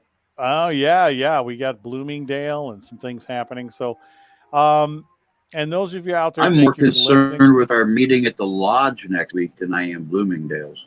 Yeah. Well, they're happy to hear from you guys. It's all. Don't worry, no, everything's going to be fine. But those of you who watch, thank you for watching, and those listening, Unrestricted Radio, unrestrictedradio.com is where you can hear us Sunday nights, 9 p.m. Eastern Standard Time, all around the world. Might be a different time zone, but it's 9 p.m. here in Michigan where we're at. And, it's a great app. Henderson Castle, hendersоncastle.com. Go there, check it out. Check out the special events. They do murder mysteries the same nights we're doing our ghostly tour, which always ends up into a comical run-in. It's always fun. And, of course, Gun Barrel Coffee. And I can't go without saying a thing about Parapost Network Central. Go check it out on Facebook. I am going to be a big part of that here very, very soon. I'm working on it. You can be able to watch the rerun of this show over there. Brian Laverty's got a lot of good things going on. I wouldn't be involved otherwise. But special thanks to Lorna Reynolds for being here with us. She's a unique lady, just a beautiful soul. I get a lot of good vibes off of her when we talk. Okay, Drew. Yeah. I know he's getting over there hot and bothered. All right. But, thanks to everybody. Thanks. Keep watching, keep listening. We got more people coming on. We're going to be doing some UFO stuff here next week. And I'm going to be having Rich Meyer back on with us to update us some more Bigfoot stuff. Crazy. My husband was a logger in Tennessee. Yeah, I've read that somewhere on a bathroom wall. What? Oh, yeah. Another off-color joke. I know. He was a logger? Okay. So did he have run-ins? Oh, he used to go sit and watch them. Oh, yeah. Wow. Yep, he would never take a camera because what happens in the woods stays in the woods. Oh, and he was like, it wasn't any place to bring anybody or to be taking photos because they're not harmful and they're not hurting anybody, so leave him alone. That's what his attitude was. So yeah, most people that encounter him are coming across him by accident anyway. Honestly, most reports, me included, the two that I think I saw. But yeah, it's interesting. But hey, guys, everybody, thanks for joining us here on Unrestricted Paranormal. If you do me a favor, go over to the Unrestricted Paranormal YouTube. You can watch a rerun of this. Go to my network, which we have now. It's now up and going, babies. Woo! Okay. Woohoo! and it's spelled the right way. So it's unrestrictedparanormal.com. Okay. So if you go to unrestrictedparanormal.com, you'll pull up the main page. You'll see yours truly and all his handsomeness. That would be Drew, not so much me. You'll see me and two of my co-hosts on there. You'll see the Red Circle Player. You'll see some links down below to a lot of our sponsors. And of course, we're building new pages as we go. And we got some special surprises for you folks coming over to the network here real soon with some special things added to the network. But I want to thank all of you. I want to thank Lorna. I hope you have a very fun and safe Friday and a great weekend. And stay in touch with me. Call me anytime. I'll try to answer when I'm not got my mouth full of pasties and gravy. But maybe some homemade cornbread will do us. But hopefully we'll see Lorna here on the 20th. That's the last thing I have to say is Ghost-O-Rama, August 20th, right here in Paw Paw, Michigan at the Paw Paw Playhouse. Vendors, car show, paranormal meet and greet, Comic-Con characters. The Ghostbusters will be there. That's right. The Great Lakes Ghostbuster Coalition will be there. There's so much happening. Music. My friends. Have fun. Come out and have some fun. Have some damn food. Out victims. Yeah. Yeah. There you go. Just come out. Come out and have grow fun. Some horns. Correct. It'll be fun. All right. Well, hopefully we'll see you guys there. You can go to the Ghost-O-Rama Facebook page and find out more. We've got some special guests, some artists. Captain Wallace is going to be there, which is our very own Michigan pirate from the interwebs, our matey. And he's got a mermaid with him and a spooky guy that runs around with him. Just so many things are happening. I can't keep track of it all, and I'm the one trying to organize it, but come see us. All right, guys, here's my final word. Okay, seriously. If you cannot be kinder and smarter, be quieter. Okay? Yeah.